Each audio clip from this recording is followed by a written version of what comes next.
நம்ம ஆக்சுவலா last week பார்க்க ஆரம்பிச்சது அந்த 2-3 சீரீஸ் பார்க்க ஆரம்பிச்சது வந்து கர்த்தராகிய இயேசு கிறிஸ்து தனிப்பட்ட முறையில பேசுறாரா அப்படின்ட்டு நின்றைய தினத்துல பேசுறாரா அப்படின்னு சொல்லிட்டு பார்க்க ஆரம்பிச்சோம். நம்ம என்னுடைய வாய்ஸ் ஆடிபிளா இருக்கு இல்லையா? இருக்கு brother. ஓகே. அதை பத்தி பார்க்க ஆரம்பிச்சோம். அதுல வந்து பேசுறாரா இல்லையா அப்படின்னு சொல்லிட்டு ஆமா பேசுறாரு அப்படின்றதையும் பார்த்தோம், இல்ல பேசல அப்படின்றதுக்கும் பார்க்கறதுக்கு இருந்தோம். ஸோ பேசுறாரு அப்படின்றதுல வந்து ஒவ்வொரு காலகட்டத்திலும் இயற்கை மூலமா பேசியிருக்காரு. பழைய ஏற்பாட்டு நியாயப்பிரமாணம் உடன்படிக்கையின் காலத்துல தீர்க்கதரிசிகள் மூலமெல்லாம் பேசியிருக்காரு. அப்புறம் ஒரு டிஸ்பென்சேஷனல் சேஞ்ச் இருக்கு அப்படின்னு சொல்லிட்டு அந்த காரியங்கள்லாம் பார்த்தோம், எப்படி பேசினாருன்னு சொல்லிட்டு. அப்ப இந்த கிருபையின் காலத்துல வந்து தேவனுடைய எழுதப்பட்ட வார்த்தையின் மூலமா பேசியிருக்காரு.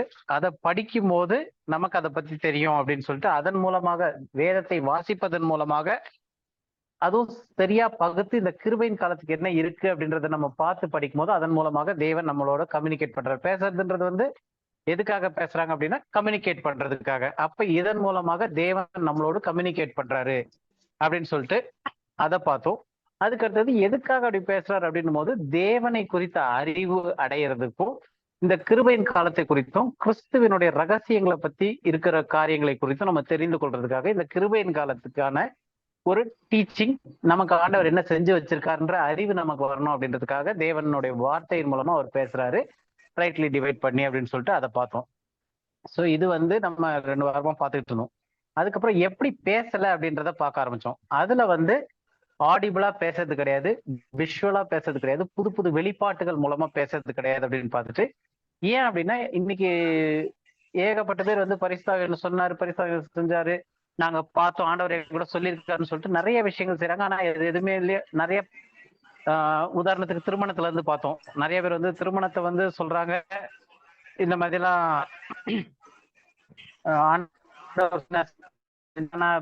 பிரச்சனையில பிரிஞ்சு நிக்கிறாங்க. அதோட புறமதஸ்தர் வந்து அதை பத்தியே எதுவுமே தெரியாம ஆண்டவர்கிட்ட கேட்டேன் வச்சேன் பரிசு வழி நடத்தினாரு. ஹலோ ஹலோ கேக்குதா பிரதர்? Okay okay okay.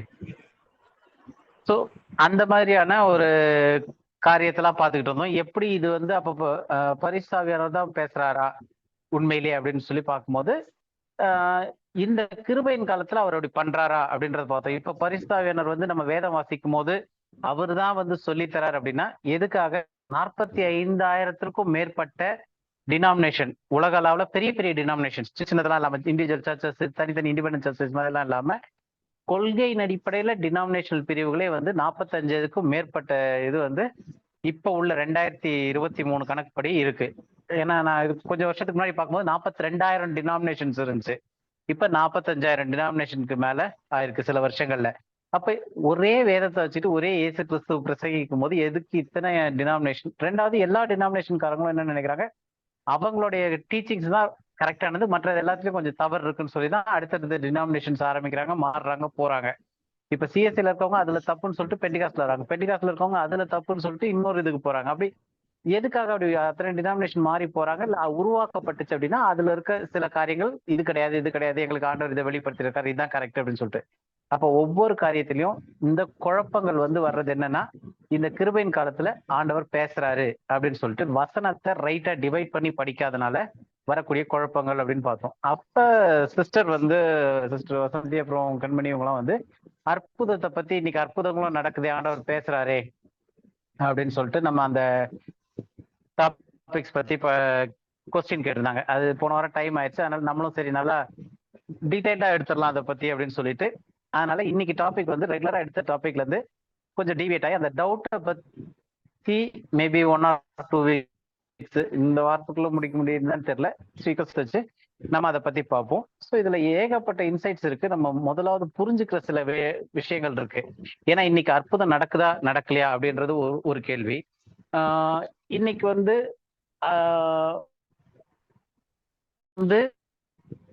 கிறிஸ்தவத்திற்கான ஒரு அடையாளமா அப்படின்ற ஒரு கேள்வி இருக்கு. ஏன்னா இதே அற்புதங்கள் திருப்பதி கோயில்ல நடக்குது, சபரிமலையில நடக்குது, சர்ச்சில் நடக்குது, அங்கேயும் பேய் ஓட்டுறாங்க, இங்கேயும் பேய் ஓட்டுறாங்க, தர்கால பேய் ஓட்டுறாங்க, எல்லா இடத்துலயும் ஓடுது பேய். அப்ப இதனுடைய அடிப்படை என்ன? இந்த கிருபையின் காலத்துல அப்ப எல்லா இடத்துலயுமே இயேசு கிறிஸ்து நடத்துறாரா? எல்லா இந்து கோயில்கள்லயும் அற்புதங்கள்லயும் எல்லா இடத்துலயும் நடக்குது. ஏன்னா இருக்கிறதுலே திருப்பதியில தான் அதிகமா நடக்குதுன்றாங்க. ஏன்னா அங்கதான் தங்கமா எடுத்துன்னு போய் கொட்டுறாங்க. அந்த மாதிரி சர்ச்சை விட ஜாஸ்தியா. அப்ப இந்த கிருபையின் காலத்துல எதன் அடிப்படையில அந்த அற்புதங்கள் நடக்குது அப்படின்ற அடிப்படை ஃபர்ஸ்ட் நம்ம வந்து மேலோட்டமா பார்த்தோம்னா, ஆமா இங்க அற்புதம் நடக்குது, இவங்களுக்கு நடந்திருக்கு, அவங்களுக்கு நடந்திருக்கு, இவங்களுக்கு நடந்திருக்குன்னு சொல்லலாம். அப்ப நமக்கு வந்து என்ன பண்றோம் அப்படின்னா, மேலோட்டமாக இன்னைக்கு நம்ம கண்ணால பாக்குறத மட்டும் பார்க்கிறோம். அதனுடைய டீச்சிங் புரியணும். நம்ம அன்னைக்கே சொன்னோம், எது நம்மளுடைய அளவுகோல்? ஒவ்வொருத்தருடைய அனுபவங்களா, ஒருத்தர் அவங்கவுங்க அனுபவிச்சு அதை ஷேர் பண்ணும்போது அதை வந்து ஓகே தேவன் இவங்களுக்கு இப்படி சொல்லியிருக்காருன்னு சொல்லி அதை நம்ம எடுத்துக்க முடியுமா? இல்ல வேதம் தான் அளவுகோலா அப்படின்னும் போது வேதம் தான் அளவுகோல். நம்மளுக்கு எக்ஸ்பீரியன்ஸ் அனுபவங்கள் என்ன வேணா இருக்கலாம் ஒருத்தருக்கும். ஆனா வேதத்தின்படி அதை வந்து நிர்ணயிச்சு பார்க்கணும். வேதத்துல அதுக்கு இருக்கு அப்படின்னா இருக்கு, இல்லைன்னா இல்லை. அப்போ வேதம் தான் நமக்கான அளவுகோல். அப்ப வேதத்துல வந்து அடையாளங்கள் அற்புதங்கள் நடந்திருக்கான்னா நடந்திருக்கு, நிச்சயமா நடந்திருக்கு வேதத்துல. அப்ப அது எதற்காக கொடுக்கப்பட்டுச்சு, அது எதன் அடிப்படையில கொடுக்கப்பட்டுச்சு, என்ன அப்படின்ற அடிப்படை காரியங்கள். இந்த அடையாளங்கள் அற்புதங்கள் வந்து ஏதோ இன்னைக்கு கிறிஸ்டியன்ஸ்னாலே அடையாளம் அற்புதங்கள்லாம் செய்வாங்க, ஊழியர்கள்லாம் சுகமளிக்கும் வரம் பெற்றவர்களா இருக்கிறாங்க, அப்படி இப்படின்னு ஏகப்பட்ட விஷயங்கள் போயிட்டு இருக்கும்போது நம்ம அடிப்படையில போய் அதை முதல் புரிஞ்சுக்க வேண்டி இருக்குது, ரொம்ப அவசியம். அதனால இப்ப நம்ம அடிப்படையில பார்க்கும்போது இந்த அற்புதங்கள் அப்படின்னு சொல்றாங்க இல்லையா, அடையாளங்கள் அற்புதங்களை வந்து ஒரு ஊழியமா செய்யறாங்க இன்னைக்கு. அது இன்னைக்கு நடக்குது, அந்த மாதிரி ஒரு ஊழியமா இருக்கா? ஏன்னா உதாரணத்துக்கு பென்னிஹின் மினிஸ்ட்ரின்றது வந்து வேற ஒண்ணுமே இல்லை, அற்புத சுகமளிக்கும் ஊழியங்கள் அந்த மாதிரி நிறைய நடந்துகிட்டு இருக்கு. அதுல அற்புதங்கள் நடக்குது நடக்கலன்றது ரெண்டாவது, நம்ம அதை வந்து பின்னாடி டிஸ்கஸ் பண்ணலாம். ஆனா அடிப்படையில இன்னைக்கு அப்படிப்பட்ட ஒரு ஊழியம் இருக்கா என்ன அப்படின்றத நம்ம முதல் பார்ப்போம். அப்போ மிராக்கிள் சயின்ஸ், அடையாளங்கள் அற்புதங்கள் இதெல்லாம் வந்து கொடுத்ததற்கான, வேதத்துல தேவன் நடப்பித்ததற்கான நோக்கம் என்ன அப்படின்றத ஃபர்ஸ்ட் பார்க்கணும். ஸோ ஃபர்ஸ்ட் நோக்கம் என்னன்னு பார்க்கறதுக்கு முன்னாடி அது முதலாவது எங்க நடந்துச்சு, ஃபர்ஸ்ட் சைன். அதாவது ஒரு பூமியை சிருஷ்டித்ததே ஆண்டவர் வந்து ஒரு அற்புதம் தான். ஒரு வார்த்தையினால ஒண்ணுமே இல்லாம இருந்து இந்த பூமி சிருஷ்டிக்கப்பட்டுச்சு. வானமும் பூமியும் பார்க்குற எல்லாமே வந்து அவ்வளவு கேலக்சி எல்லாமே வந்து அதை அமைப்பு கொண்டு வந்து எல்லாம் பண்ணது வந்து ஒரு வார்த்தையில இருக்கும்போது அது மிகப்பெரிய அற்புதம் தான் அந்த இதுவே. ஆனா அது வந்து தேவன் டைரக்டா அற்புதம் பண்ணது.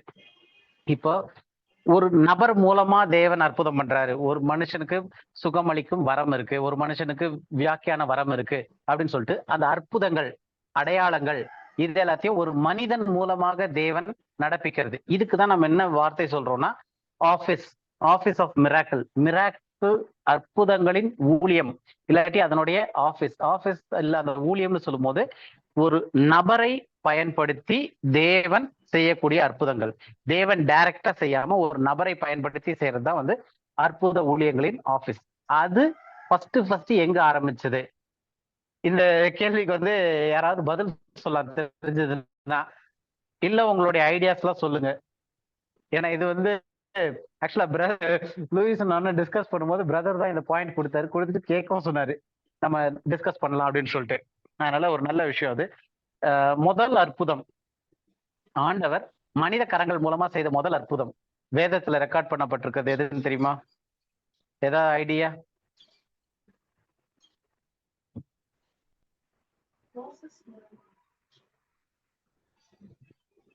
யாருமே பேசலையா? மோசஸ் மூலியமா. ஓகே, ஓல்ட் டெஸ்டமென்ட்ல மோசஸ் மூலமா பண்ணிருக்காரு. ஓகே, வேற அந்த கோலை வந்து அதுக்கு முன்னாடி ஏதாவது பண்ணிருக்காரா? முன்னாடி வந்து அந்த பர்னிங் புஷ்ல அவர் பாக்குறாரு ஆண்டவரை. பர்னிங் புஷ் வந்து ஆக்சுவலா தேவன் டைரக்டா இது ஆனது, மனித கரங்கள் மூலமா வந்த அற்புதம்.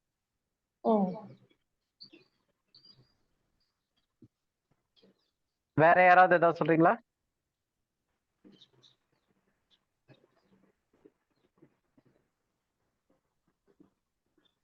ஓகே, அப்ப நம்ம பார்ப்போம். எல்லாம் அமைதியாவே இருக்கிறாங்க. ஃபர்ஸ்ட் பர்சன் ஆண்டவர் யூஸ் பண்ண முதல் அற்புதம் மனித கரத்தின் மூலமா தேவன் பயன்படுத்திய மனிதன் யாருன்னு பார்த்தா மோசே. அப்ப மோசே எது ஏவாளை உண்டாக்குனதா? ஏவாளை உண்டாக்குனது ஆண்டவர் தான் டைரக்டா டீல் பண்ணாரு. இப்ப ஆதாம சொல்லி ஆதாம் வந்து ஏவாளை உருவாக்கி இருந்தாருன்னா ஆதாம் மூலமாக தேவன் ஆதாம் கரங்களால ஏவாள் உண்டாக்கப்பட்டிருக்கலாம். ஆதாம் வந்து அப்ப அதுல பங்கேயெல்லாம் நித்திரை அடைஞ்சிட்டான். ஆழ்ந்த நித்திரையை வர பண்ணிட்டு தேவன் தான் டைரக்டா செய்யறாரு. அப்ப அது வந்து ஆண்டவர் எப்படி டைரக்டா உருவாக்குனாரோ எல்லா காரியங்களும் அந்த மாதிரியான ஒரு கேட்டர்ல அந்த இதுல வந்துருது காரியமா இருக்கு. இது வந்து ஆண்டவர் வந்து டைரக்டா இன்வால்வ் பண்ணாம மனுஷங்களை போக்கஸ் பண்ணி மனுஷங்க மூலமா அந்த அற்புதங்களை நிகழ்த்துறது. ஏன்னா இன்னைக்கு வந்து முக்காவாசி இந்த அற்புத ஊழியங்கள் அப்படின்னு சொல்லும் போது இவரு வரம் பெற்ற ஊழியர், இவர் அற்புதம் செய்யறாரு அப்படின்றது பொதுவா பெந்தேகோஸ்து சபைகள்ல இருக்கக்கூடிய கான்செப்ட், கரிஸ்மேட்டிக் சபைன்னு சொல்லக்கூடிய இருக்கிறதுல ஒரு கான்செப்ட் இருக்கு. அப்ப இந்த காரியம் எங்க ஆரம்பிச்சது, இதனுடைய நோக்கம் என்ன அப்படின்றத நம்ம தெரிஞ்சுக்கணும். அப்போ மோசே மூலமா முதல் அற்புதத்தை ஆரம்பிக்கிறார். முதல் அற்புதம் என்ன அப்படின்னு பார்த்தோம்னா ரெக்கார்ட் பண்ணப்பட்டிருக்கிறது யாத்ராகம புத்தகத்துல 4ஆம் அதிகாரத்துல 30-31 வசனம். யாராவது எடுத்து வாசிக்கலாம்.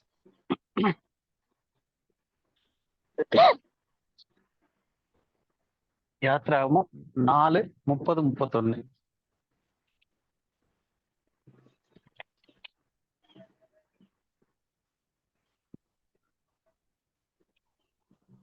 கர்த்தர் மோசேக்கு சொல்லிய சகல வார்த்தைகளையும் ஆரோன் சொல்லி ஜனங்களின் கண்களுக்கு முன்பாக அந்த அடையாளங்களையும் செய்தான்.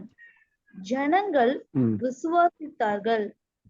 கர்த்தர் இஸ்ரவேல் புத்திரரை சந்தித்தார் என்றும் அவர்கள் படும் உபத்திரவங்களை கண்ணோக்கி பார்த்தார் என்றும் அவர்கள் கேட்டபோது தலைகுனிந்து தொழுது கொண்டார்கள்.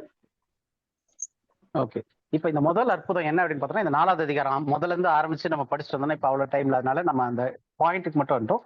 என்ன அப்படின்னு பார்த்தோம்னா கோலை போட சொல்றாரு, அது பாம்பா மாறும். அதுக்கப்புறம் அவனுடைய கைகள் வந்து குஷ்டரோகத்துல மாறுற மாதிரி வரக்கூடிய 2 அற்புதங்கள் காட்டுறாரு. ஜனங்கள் முன்னாடி இதை போய் செஞ்சு காட்டு அப்படின்னு சொல்லிட்டு. அப்ப அந்த அற்புதத்தை செஞ்சு காமிச்ச உடனே கர்த்தர் மோசேக்கு சொல்லிய சகல வார்த்தைகளையும் ஆரோன் சொல்லி ஜனங்களின் கண்களுக்கு முன்பாக அந்த அடையாளங்களை செய்தான். செஞ்ச உடனே செஞ்சாங்க, ஜனங்கள் விசுவாசித்தார்கள்.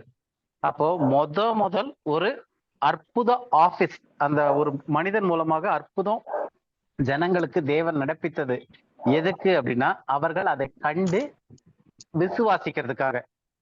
அப்போ முதல் விஷயமே வந்து விசுவாசிக்கிறதுக்காக தான் வந்து இந்த ஒரு அடையாள அற்புதங்களை வந்து தேவன் துவங்கி வைக்கிறாரு, ஒரு அலுவலமா, ஒரு ஆபீஸா. அடுத்தது மனித கைகளால அடையாளங்கள் மற்றும் அந்த அலுவலகம்லாம் வந்துச்சு இல்லையா, அதனுடைய காரியம் எங்க ஆரம்பிச்சது எதுக்கு அப்படின்னு பார்க்கும்போது முதல் வந்து அது யாருக்காக சொல்லப்பட்டுச்சு அப்படின்னா அந்த அதிகாரத்துல பார்க்கும்போது இஸ்ரவேல் புத்திரர் எல்லாம் கூட்டி சேர்த்து இதை செய்ய அப்படின்னு. அப்ப அடையாளங்கள் யாருக்கு சொல்லப்பட்டுருச்சுன்னா இஸ்ரவேல் புத்திரர் நம்புவதற்காக. அதுக்காக தான் வந்து அடையாளம் மற்றும் அற்புதங்கள் ரெண்டுமே கொடுக்கப்பட்டுச்சு. புறஜாதிகள் ஜனங்கள் கிட்டயோ ஒரு செஞ்சாட்ல தன்னுடைய ஜனங்களுடைய இஸ்ரவேல் ஜனங்கள் அடிமைத்தனத்துல இருக்கும் போது அவங்களை வெளியே கொண்டு வரும் போது அந்த ப்ராசஸ்க்கு அவங்களுக்கு நம்பிக்கை வரணும். அந்த நம்பிக்கை வர்றதுக்காக ஜனங்கள் முன்னாடி, அதாவது இஸ்ரவேல் புத்திரர் முன்னாடி இந்த அடையாளங்களை செய்து காட்ட முடியாது தேவன் சொன்னாரு. அப்ப அந்த அடையாளங்களை அவங்க கண்ட போது அந்த பார்க்கும்போது அவங்களுக்கு ஜனங்களுக்கு விசுவாசிக்க ஆரம்பிச்சாங்க. அப்ப இது எதோட சம்பந்தப்பட்டதுன்னா அடையாளங்கள் அற்புதங்கள் யாருக்கு ஆரம்பிக்கப்பட்டுச்சுன்னா புற மதத்துல இருக்கவங்களுக்காக ஆரம்பிக்கப்படல. அது வந்து இஸ்ரவேல் ஜனத்திற்காக, இஸ்ரவேல் புத்திரர் அவர்கள் நம்பும்படியாக அடையாளங்களை அற்புதங்களை கொண்டு வந்தார். எப்ப ஸ்டார்ட் ஆச்சு அப்படின்னு பார்த்தோம். இப்ப நம்ம யாத்ராகமம் 4ஆவது அதிகாரத்துல பாக்குறோம். முதல் வாட்டி தேவன் வந்து ஒரு மனுஷன் மூலமா அற்புதங்களை நிகழ்த்தி காட்டுறாரு. எதுக்கு நம்புறதுக்கு. அது எதோட சம்பந்தப்பட்டிருக்கு அப்படின்னா பழைய உடன்படிக்கையோடு தொடங்குது. ஏன்னா மோசே உள்ள போய் ஜனங்கள் விசுவாசித்து அவங்கள எகிப்தின் அடிமைத்தனத்துல இருந்து வெளியே கொண்டு வரணும். அப்ப வெளியே கொண்டு வரணும்னா மோசேவை அவர்கள் நம்பி மோசேவோடு கூட வெளியே வரணும். அதற்காக தேவன் இஸ்ரவேல் ஜனங்கள் மோசேவை நம்பணும் அப்படின்றதுக்காக இந்த அடையாளங்கள் எல்லாம் செஞ்சு மோசேனுடைய வார்த்தையின் மூலமாக மோசே வெளியே கொண்டு வர்றாரு. அப்ப வெளியே கொண்டு வரும்போதுதான் அவங்க முதலாவது பிறக்கிறாங்க. இஸ்ரவேல் ஒரு தேசமாக பிறக்குது. அவர்களுக்கு பழைய உடன்படிக்கை அப்படின்ற அவங்களோட உடன்படிக்கை பண்ணி பழைய உடன்படிக்கையை கொடுக்குறாரு. அப்ப அந்த பழைய உடன்படிக்கை என்னது அப்படின்னா கானான் தேசத்தை சுதந்திரிப்பாய், வாக்குத்தத்தம் பண்ணப்பட்ட தேசத்தை சுதந்திரிப்பீர்கள், உங்களை அடிமைத்தனத்திலிருந்து எடுத்து விடுதலையாக்கி கொண்டு வருவேன் அப்படின்னு சொல்லி அந்த ஒரு உடன்படிக்கை, பழைய உடன்படிக்கை, அதை வந்து லீட் பண்ணவர் மோசே, ஆரோன். அப்ப அவங்க கைகள் மூலமாக இஸ்ரவேல் ஜனங்கள் விசுவாசித்து நம்பி வெளியே வரணும் அப்படின்றதுக்காக அந்த முதல் உடன்படிக்கையை ஆரம்பிக்கும் போது இந்த அற்புதங்கள் அடையாளத்தை நிகழ்த்த ஆரம்பிச்சாரு. அப்ப அது எங்க முடியணும் அப்படின்னு பார்க்கும்போது இந்த புதிய உடன்படிக்கை, ஏன்னா பழைய உடன்படிக்கை அது வந்து நம்ம நிறைய எபிரேயர்ல எல்லாம் படிச்சோம், அது வந்து இதாகி போச்சு, அதை ஜனங்களால ஃபாலோ பண்ண முடியல, ஏன்னா அது வந்து நிபந்தனைக்கு உட்பட்டதா இருந்துச்சு. இனி வரப்போற காலத்துல புதிய உடன்படிக்கை இருக்கும், அது நிபந்தனைக்கு உட்படாத உடன்படிக்கையா இருக்கும், எல்லாரோட பாவம் மன்னிக்கப்பட்டிருக்கும், அதெல்லாம் நம்ம ஏற்கனவே பார்த்திருக்கோம். அதனால டைரக்டா நம்ம போயிடுவோம். அப்போ பழைய உடன்படிக்கை ஆரம்பிக்கும் போது அற்புத அடையாளத்தோட ஆரம்பிக்கிறாரு, எதுக்கு? ஜனங்கள் விசுவாசிக்கிறதுக்காக. அதே மாதிரி அது எங்க முடிப்பார் அப்படின்னு பார்த்தோம்னா, அதற்கப்புறம் அற்புதம் அடையாளம் தேவையில்லை, ஏன்னா ஜனங்கள் அதை கண்டு விசுவாசிக்க வேண்டியதில்லை. இயேசு கிறிஸ்துவே புதிய உடன்படிக்கையில 1000 வருஷ அரசாட்சியில அவரே ராஜாவா இருக்க போறாரு. இந்த ஜனங்கள் வந்து ராஜரீக ஆசாரிய கூட்டமா இருப்பாங்க. அப்போ புதுசா வந்து அவர்களுக்கு ஒரு அடையாளமோ அற்புதமோ கொடுத்து சரி பண்ணி கொண்டு போக வேண்டிய அவசியம் கிடையாது. ஆனா அந்த புதிய உடன்படிக்கை தான் வந்து இலக்கா இருக்கு, போய் சேர வேண்டியது. அப்ப அங்க போய் சேர்ற வரைக்கும் இவர்களுக்கு இந்த அடையாளம் அற்புதம் தொடரும். அப்ப அதுதான் வந்து அடிப்படையில அடையாள அற்புதங்களுடைய அந்த ஆபீஸா ஒரு மனித கரங்கள் மூலமா தேவன் பயன்படுத்த வந்ததற்கான நோக்கம். இப்ப நம்ம வந்து அந்த அற்புத அடையாளங்கள் வந்து எங்க முதல் ஆரம்பிக்கப்பட்டுச்சு, யாருக்காக ஆரம்பிக்கப்பட்டுச்சு, என்ன நோக்கத்திற்காக ஆரம்பிக்கப்பட்டுச்சு, அது எப்ப முடிவடைய போகுது அப்படின்றத இந்த இதுல பார்த்திருக்கோம். இப்ப வந்து இந்த மேல இந்த வசனத்துல நம்ம பார்த்தப்ப ஃபர்ஸ்ட் இதே வந்து அவர்கள் ஜனங்கள் விசுவாசிக்கிறதுக்காக அதையெல்லாம் பார்த்து அந்த அடையாளங்களை எல்லாம் கண்டு விசுவாசிக்கிறதுக்காக தான் வந்து இந்த அடையாளத்தை கொடுத்திருக்காரு அப்படின்னு பார்த்தோம். அது யாருக்கு கொடுத்திருக்காருன்னா இஸ்ரவேல் புத்திரருக்காக கொடுத்திருக்காரு. அப்ப இஸ்ரவேல் புத்திரர் யாருன்னா ராஜ்யத்தின் மக்கள். அவங்கதான் வந்து ராஜ்யத்தை போய் ராஜ்யம் போது 1000 வருட அரசாட்சி, அதை சுதந்திரிக்க போகிற மக்கள், வாக்குத்தத்த பிள்ளைகள். சோ அவங்களுக்கு அவங்க நம்புறதற்காக இந்த அடையாளங்கள் கொடுக்கப்பட்டிருக்கு. அப்ப அவங்க நம்புறதுக்காக இந்த அடையாளங்கள் கொடுக்கப்பட்டிருக்குன்னா, இயேசு கிறிஸ்து முதலாம் வருகையில வந்தப்ப அவர்களுக்கு என்ன பிரசங்கிக்கப்பட்டுச்சுன்னா, யோவான் ஸ்நானன் வரைக்கும் தீர்க்க தரிசனமும் நியாயப்பிரமாணம் தீர்க்க தரிசனம் யோவான் ஸ்நானன் வரைக்கும், இயேசு கிறிஸ்து வந்த உடனே அது முதற்கொண்டு பரலோக ராஜ்யம் பலவந்தம் பண்ணப்பட்டுச்சு. பரலோக ராஜ்யம் இதை கையருகே வந்துருச்சு அப்படின்னு சொல்லிட்டு, அப்போ அந்த பரலோக ராஜ்யம்னு சொல்லக்கூடிய இந்த கிங்டம் ஆஃப் ஹெவன், தேவனுடைய ராஜ்யம், அது வந்து அந்த டைம்ல வந்திருக்கு அப்படின்னு சொல்லிட்டு பிரசங்கிக்க தொடங்கினாங்க. அப்ப ராஜ்யத்தின் சுவிசேஷத்தை பிரசங்கிக்க ஆரம்பித்தார்கள். இயேசுதான் மேசியா, மேசியானா அவர் தான் அனாயிண்ட் பண்ணப்பட்ட கிங் அப்படின்னு சொல்லிட்டு அவருடைய ராஜ்யம் வருது அப்படின்னு சொல்லிட்டு அந்த காரியத்தை குறித்து எம்பசைஸும் ஃபோக்கஸும் வந்து 4 சுவிசேஷத்திலையும் ஃபுல்லா இருக்கு. அப்ப அந்த ராஜ்யம் போய் சேர வேண்டியதுக்கு என்ன ஜனங்களுக்கு தேவையா இருந்துச்சுன்னா அவர்கள் கண்டு விசுவாசிக்கணும். அதற்காக அடையாளங்கள் அற்புதங்கள் மனித கரங்கள் மூலமா செய்ய வேண்டி இருந்துச்சு. அப்ப நம்ம அதுக்கான வசனங்களுக்கு பார்ப்போம் கொஞ்சம். எதுக்காக அந்த அடையாள அற்புதங்கள் வந்து எல்லா இடத்துலயும் நம்ம பார்க்கும்போது ஜனங்களுடைய விசுவாசத்தை வளர்ப்பதற்காக, அவங்க விசுவாசிக்கிறதற்காக தான் அந்த ஒரு ஆபீஸ் ஆஃப் மிராக்கிள், அந்த அலுவலம் மதி அடையாள அற்புதங்கள் சுகமளிப்பு இது எல்லாமே ராஜ்யத்திற்குள்ள பிரவேசிக்கிறதற்கு அவர்களுக்கு விசுவாசம் வர்றதற்காக கொடுக்கப்பட்டுச்சு. சோ அந்த காரியத்துல ஒரு 4-5 வசனம் பார்ப்போம். யோவான் சுவிசேஷத்துல 2வது அதிகாரத்துல 11வது வசனம். யோவான் 2:11. இவ்விதமாக இயேசு இந்த முதலாம் அற்புதத்தை கலிலேயாவிலுள்ள கானா ஊரிலே செய்து தம்முடைய மகிமையை வெளிப்படுத்தினார்.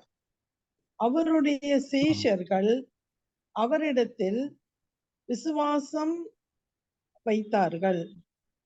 ஓகே, அப்போ சீஷர்கள் வந்து இயேசு கிறிஸ்துவின் மீது, மேசியா மீது விசுவாசம் வைக்கிறதற்கான முதல் காரியம் என்னன்னா அவர் செய்த முதல் அற்புதம்.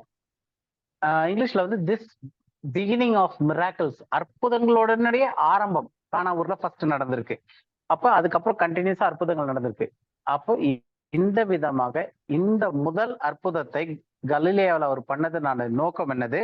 தம்முடைய மகிமையை வெளிப்படுத்தினார். அதன் மூலமாக அதனுடைய விளைவு என்ன? அவருடைய சீஷர்கள் அவரிடத்தில் விசுவாசம் வைத்தார்கள். அப்ப இது டைரக்டா எங்க லிங்க் ஆகுது அப்படின்னா, அவர் இயேசு கிறிஸ்து இந்த பூமியில வந்தப்ப செய்த முதல் அற்புதம் டைரக்டா சீஷர்களை வந்து விசுவாசத்திற்குள்ள கொண்டு வந்துச்சு. அப்ப அற்புதமும் விசுவாசமும் ஈக்குவலா வர ஆரம்பிக்குது, விசுவாசிக்கிறதுக்கான அற்புதம். இததான் மோசேவும் அங்க செஞ்சாரு அந்த நோக்கத்திற்காக. அடுத்த வசனம் யோவான் 4வது அதிகாரம் 48வது வசனம். அப்பொழுது இயேசு அவரை நோக்கி, நீங்கள் அடையாளங்களையும் அற்புதங்களையும் காணாவிட்டால் விசுவாசிக்க மாட்டீர்கள் என்றார். எவ்வளவு தெளிவா சொல்லியிருக்காரு இயேசு. அப்போ அந்த நம்ம அடிப்படையில புரிஞ்சுக்கிறது என்னன்னா, அடையாளங்கிற அற்புதங்கள் வேதத்துல நிறைய இருக்கு. ஆனா அதனுடைய பர்பஸ் என்ன, எதுக்காக வந்துச்சுன்னாதான் இன்னைக்கு அது தேவையா இல்லையா, அப்ப இன்னைக்கு இருக்கா இல்லையான்றது நம்ம புரிஞ்சுக்க முடியும். அந்த அப்ப நம்ம இப்ப பண்றது வந்து மேலோட்டமான ஸ்டடியில ரொம்ப டீப்பான அதனுடைய அடிப்படை புரிஞ்சுக்கிறோம். இது கண்ணோட்டத்துல பாக்குற மாதிரி இல்லை, இது அடிப்படையில வேர் மாதிரி, பேஸ்மெண்ட் மாதிரி. ஸோ அப்போ இதுல வந்து முதல் வந்து அற்புதம் அடையாளம் எதுக்குன்னா விசுவாசிக்கிறதுக்குன்னு பார்த்தோம். அப்ப இயேசு அவர்களை நோக்கி, நீங்கள் அடையாளங்களையும் அற்புதங்களையும் காணாவிட்டால் விசுவாசிக்க மாட்டீர்கள் என்றார். அப்ப இது வந்து டைரக்டா மோசே எங்க ஆரம்பிச்சாரோ அதோட லிங்க் ஆகுது. அப்ப மோசே எதுக்கு வந்து அற்புதத்தையும் அடையாளத்தையும் காமிச்சாருன்னா அவர்கள் விசுவாசிக்கிறதுக்கு. இயேசு வந்து உறுதிப்படுத்துறாரு, நீங்க அதை பார்க்கலன்னா விசுவாசிக்க மாட்டீங்க அப்படின்னு சொல்றாரு. அடுத்தது பார்ப்போம், யோவான் 14:11. நான் பிதாவிலும் பிதா என்னிலும் இருக்கிறதை நம்புங்கள். அப்படி இல்லாவிட்டாலும் என் கிரியைகளின் நிமித்தமாவது என்னை நம்புங்கள். இது வந்து நம்ம லோக்கல் லாங்குவேஜ்ல சொன்னோம்னா களி ஊத்துற மாதிரியான ஒரு வாக்கியம் இவர் இயேசு சொல்லிட்டு திட்டுறது. அதாவது நான் பிதாவிலும் பிதா என்னிலும் இருக்கிறதை நம்புங்கள் அப்படின்றாரு. அப்போ அவரு இருக்கிற இதுதான் வந்திருக்கு, பிதாவின் இடத்துல தான் வந்திருக்காரு, பிதா அவருக்குள்ள இருக்காருன்னு நம்புங்க அப்படின்றாங்க. ஆனா அவங்க வந்து அதை வந்து அவர் சொல்றதையோ இதெல்லாம் நம்பலனாலும், அப்படி இல்லாவிட்டாலும் என் கிரியைகளின் நிமித்தமாவது, கிரியைகள்னா அவர் செய்த அடையாளங்கள் அற்புதங்கள், இதுதான் அவர் செஞ்சுட்டு வர கிரியை அந்த இடத்துல.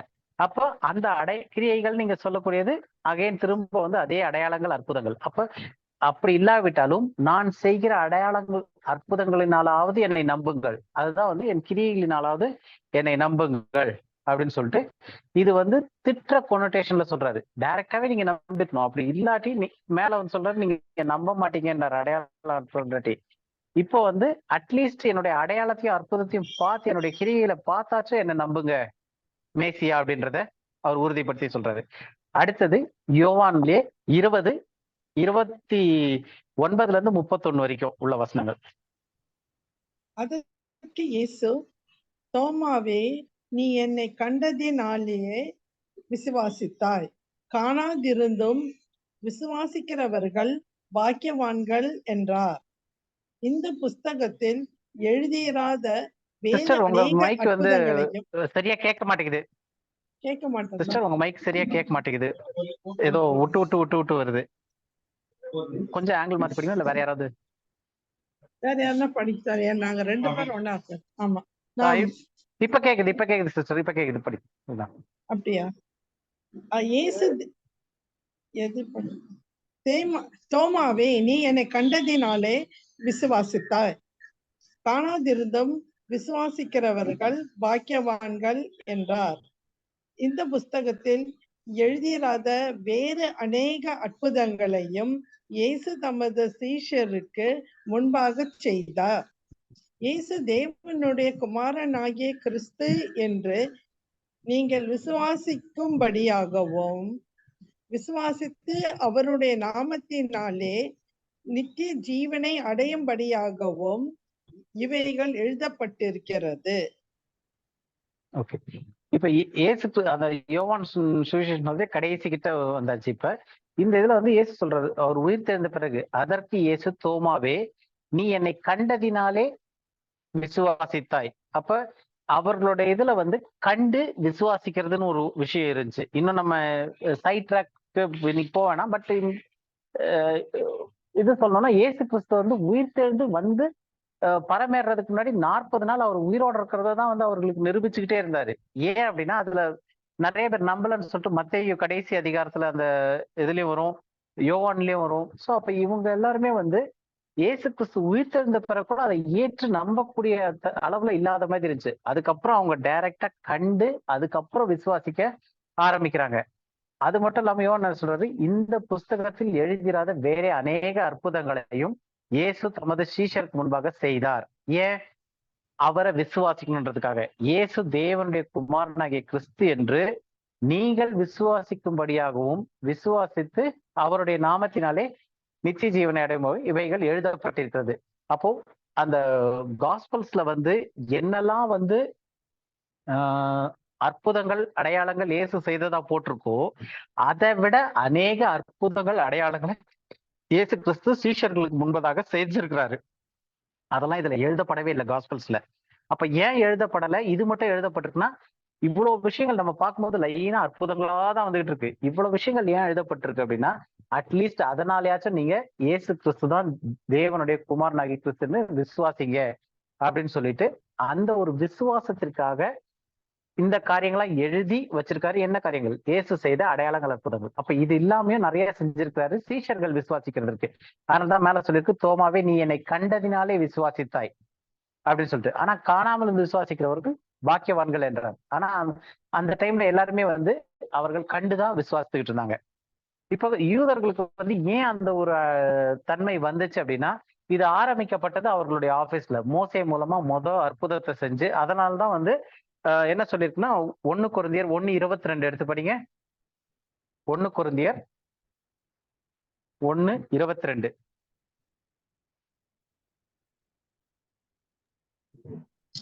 யூதர்கள் அடையாளத்தை கேட்கிறார்கள், கிரேக்கர் ஞானத்தை தேடுகிறார்கள். ஓகே, நம்மளும் சிலுவையை பிரசங்கிக்கிறோம்னு வரும். அப்ப யூதர்கள் எதை தேடுறாங்க அப்படின்னா, அவங்களுக்கு வந்து இங்கிலீஷ்ல வந்து ஜூஸ் தேடுறாங்கல்ல, தேவை அவங்களுக்கு.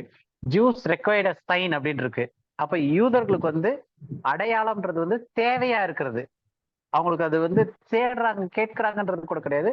For the Jews requires sign. அவங்களுக்கு வந்து அடையாளம் தேவை. தேடுறது யாருன்னா கிரேக்கர்கள் தான் ஞானத்தை தேடுகிறார்கள். கிரேக்கர்கள் வந்து ஞானத்தை தேடுறாங்க. அது அடுத்த டாபிக்ல நம்ம இப்ப யூதர்களோட பார்த்துட்டு வரனால, அப்ப இந்த அடையாளங்கள், அற்புதங்கள் யாருக்கு ரெக்குவயர்மெண்டா இருக்கு? யூதர்களுக்கு. எதுக்கு ரெக்குவயர்மெண்டா இருக்கு? அவங்க விசுவாசிக்கிறதுக்கு. அப்போ இந்த ராஜ்யத்திற்குள்ள போறவங்களுக்கு, இந்த ராஜ்யத்தினுடைய மேசியாவோட சேர்ந்து அரசாளுகிற ஜனங்களுக்கு, அவங்க பழைய உடன்படிக்கையை ஆரம்பிக்கும் போது அற்புதங்கள் அடையாளங்கள் மூலமா அவர்கள் கண்களுக்கு காணும்படியாக செஞ்சு அவர்களை விசுவாசத்திற்குள்ள கொண்டு வந்து, அதை வந்து பிற்காலத்துல இயேசு கிறிஸ்து வந்த போது அவர் மேசியா வந்தாரு, ராஜ்யம் பிரசங்கிக்க ஆரம்பிச்சோடனே, ராஜ்யத்தின் சுவிசேஷம் பிரசங்கிக்கப்படும் போது அவர் அநேக அடையாளங்கள் அற்புதங்களையும் செஞ்சு அவர்களுக்கு உறுதிப்படுத்தினாங்க. ஏன் அப்படின்னா, யூதர்களுக்கு அடையாளங்களும் அற்புதங்களும் தேவையா இருக்குது.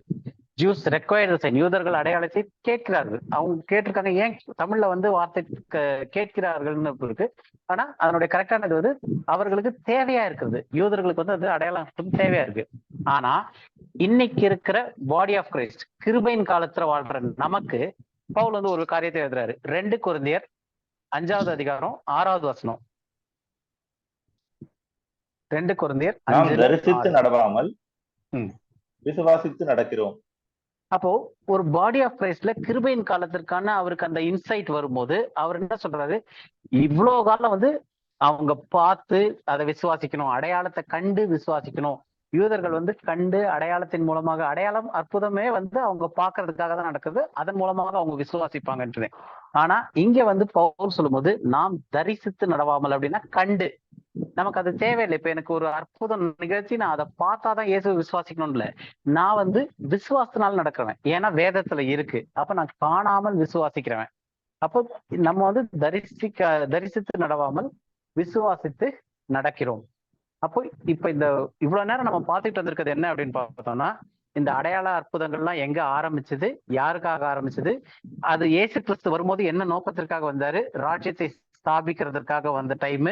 அப்ப ராஜ்யம் வந்து பலவந்தம் பண்ணப்பட்டுச்சு, ராஜ்யத்தின் சுவிசேஷம் பிரசங்கிக்கப்பட்டுச்சு. இயேசுதான் மேசியான்றதுக்கு அவரு அநேக அடையாளங்கள் அற்புதங்களை சேர்ந்து அவர்களுடைய கண்கள் முன்பதாக செய்யும் போது அவர்களுக்கு விசுவாசம் வர்றதுக்காக. யாருக்கு? இஸ்ரவேல் புத்திரருக்கு, ராஜ்யத்தின் பிள்ளைகளுக்கு. நம்ம வந்து தரிசித்து நடவாமல் விசுவாசித்து நடக்கிற கூட்டமா இருக்கும். அவங்க வந்து அடையாளத்தை தேடுகிறவரும் அடையாளத்தை கேட்கிறவரும் அவங்களுக்கு அடையாளம் தேவையா இருக்கு. அதன் மூலமா தான் அவங்க விசுவாசிக்க முடியும். ஸோ இப்ப இது வந்து நம்ம இந்த காரியங்கள் எல்லாம் வந்து ஃபர்ஸ்ட் அடிப்படையில பார்த்துக்கோ, எதுக்காக இந்த மிராக்கிள் ஆரம்பிச்சது, எப்படி ஆரம்பிச்சதுன்னு. இது வரைக்கும் கிளியரா இருக்கு இல்லையா? அடுத்த பாயிண்ட் போலாமா? இல்ல ஏதாவது கேள்விகள் இருக்கா?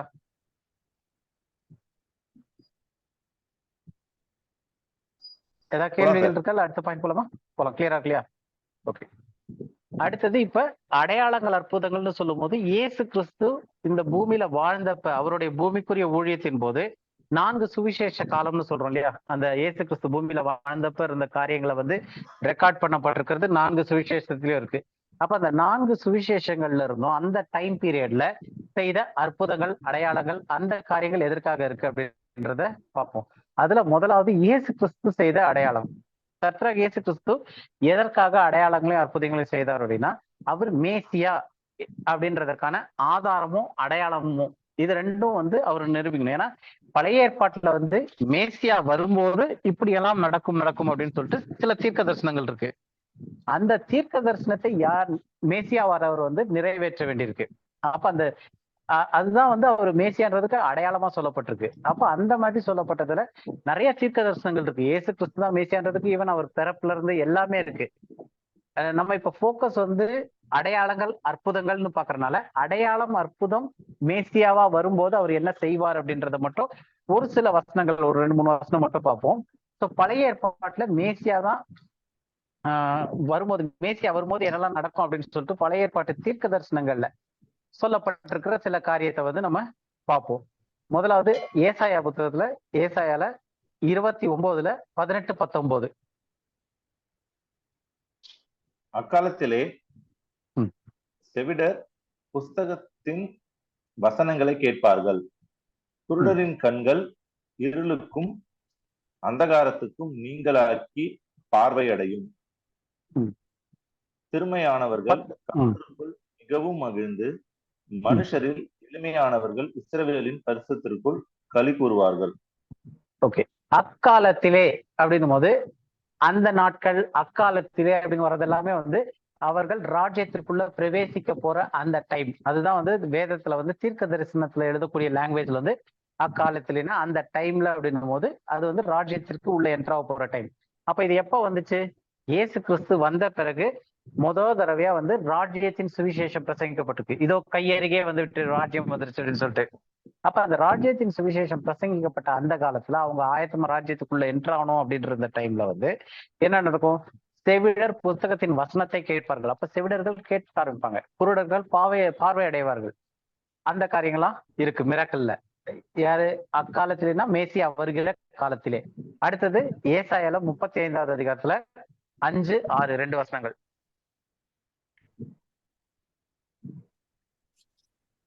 அப்பொழுது குருடரின் கண்கள் திறக்கப்பட்டு செவிடரின் செவிகள் திறவுண்டு போம். அப்பொழுது முடவன் மானை போல் குதிப்பான், ஊமையன் நாவும் கெம்பீரிக்கும்.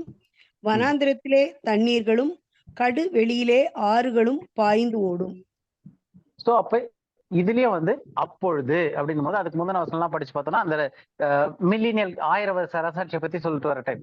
அப்ப அந்த டைம்ல வந்து அப்பொழுது குருடர்கள் கண்கள் திறக்கப்பட்டு செவிடர்கள் எல்லாம் கேட்கும் திறன் பெற்று எல்லாம் இதுவாவாங்க, முடங்கர்கள் நடப்பாங்க. அப்ப இயேசு கிறிஸ்து இந்த பூமியில வாழும் போது என்னெல்லாம் அற்புதங்களை செய்துக்கிட்டு வர்றாரோ அது ஏதோ அவர் வந்து எங்க இருந்தோ அவருக்கு சரி தோணுச்சு நம்ம செஞ்சிருவோம் அப்படின்ட்டுன்னு இல்லை. இது எல்லாமே ஒரு பேட்டர்ன். மேசியாவா வரப்போறவரு என்னெல்லாம் செய்வார்னு ஏசாயானால தீர்க்க தரிசனம் சொல்லப்பட்டு வச்சிருக்கு. அந்த தீர்க்க தரிசனத்தையும் இப்ப பெத்லகேம்ல பிறப்பார்னு சொன்னது வந்து பெத்லகேம்ல பிறந்தாரும் போது அந்த தீர்க்க தரிசனுடைய நிறைவேறுதல். ஆனா அடையாளங்கள் அற்புதங்கள்னு செய்யும் போது ஜனங்களுக்கு மேசியாவா வர்றவர் என்ன செய்ய போறாரு அப்படின்றதுக்குதான். இன்னும் ஒரு வசனம் மட்டும் படிச்சிடலாம். இதுல 42வது அதிகாரம் ஐசாயா 42லயே வந்து 6வது வசனம். நீர் குருடருடைய கண்களை திறக்கவும், கட்டுண்டவர்களை காவலில் இருந்தும் இருளில் இருக்கிறவர்களை சிறைச்சாலையில் இருந்தும் விடுவிக்கவும். இன்னும் அப்படியே நிறைய போகும். இப்ப நம்ம எதுக்காக இந்த ஒரு 3 வசனம் மட்டும் எடுத்துருக்கோம்? இது போக ஏசாயால 60 எல்லாம் நிறைய வசனங்கள் இருக்கு. தரித்திரத்துக்கு சுவிசேஷத்தை அறிவிக்கவும் அப்படின்ட்டு நிறைய.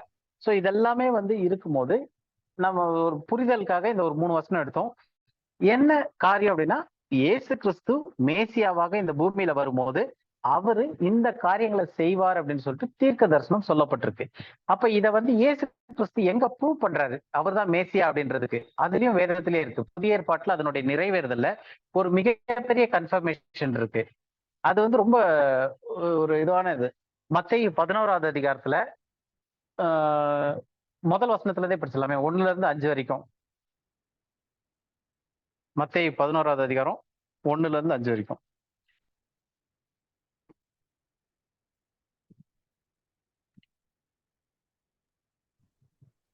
இயேசு தம்முடைய படிங்க, நீங்க படிங்க.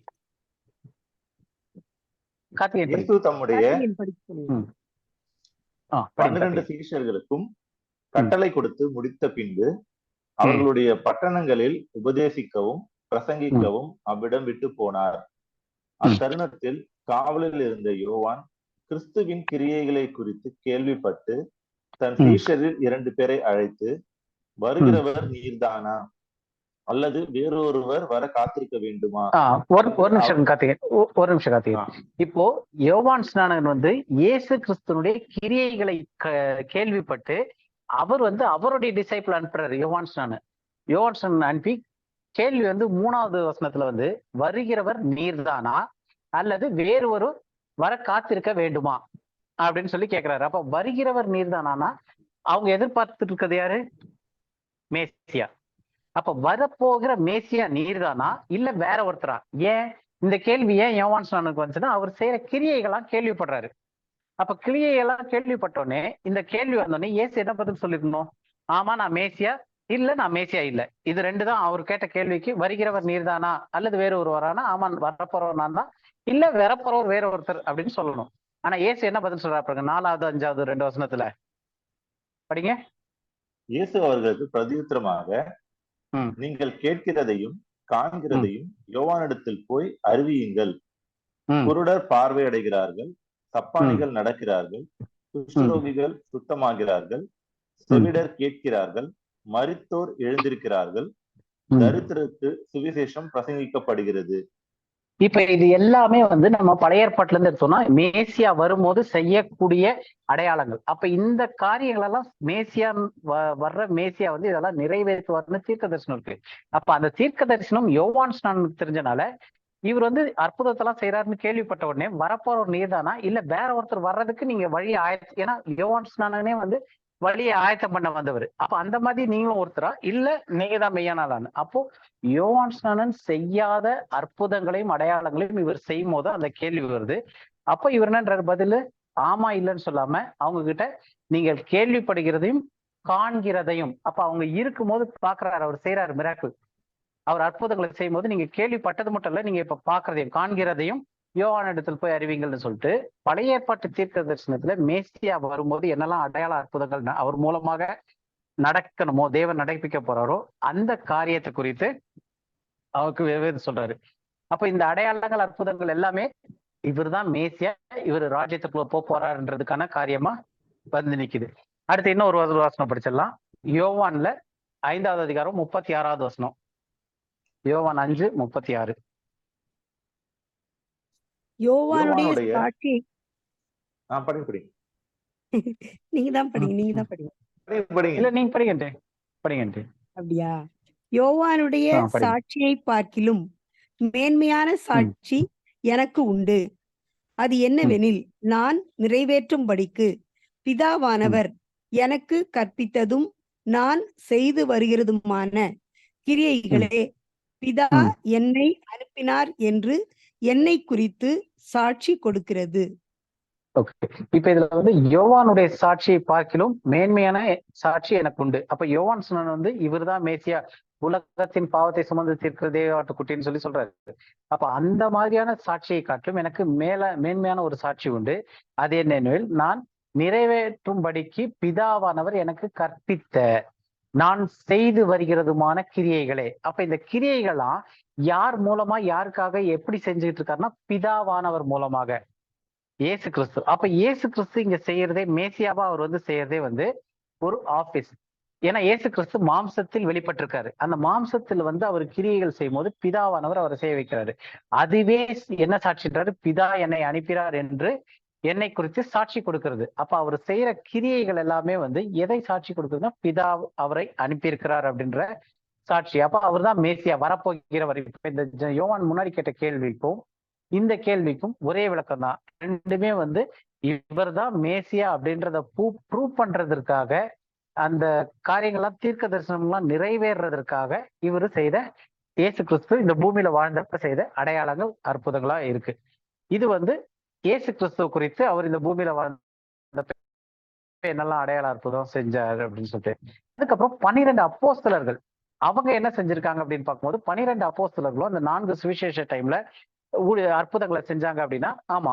ஏன்னா அந்த 4 சுவிசேஷ காலத்துலயும் என்ன நடந்துகிட்டு இருக்கு அப்படின்னா, கிங்டம் ப்ரோக்ராம், ராஜ்யத்தினுடைய சுவிசேஷத்தை நம்ம இதை ஏற்கனவே படிச்சிருக்கோம். இந்த சுவிசேஷத்தை பத்தி நம்ம படிக்கும் போது கிருபையின் சுவிசேஷம் அந்த நிறைய படிச்சிருக்கோம். அதுல வந்து ராஜ்யத்தின் சுவிசேஷம் அப்படின்னு சொல்லிட்டு அதை தான் வந்து அப்ப பிரசங்கிச்சுட்டு இருந்தாங்க அப்படின்னு சொல்லி பார்த்தோம். அப்ப முதலாவது அந்த ராஜ்யத்தின் சுவிசேஷத்தை சீஷர்கள் எல்லாம் கூப்பிட்டு வச்சுட்டு அவரு கமெண்ட் பண்ணி அனுப்புறது, அந்த காரியத்தை பார்ப்போம்.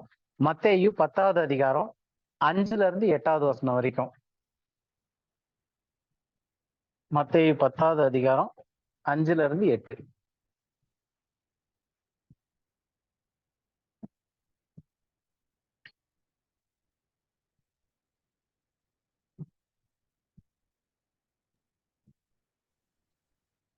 படிங்க. மத்தேயு கார்த்திகன் படிக்கிறீங்களா?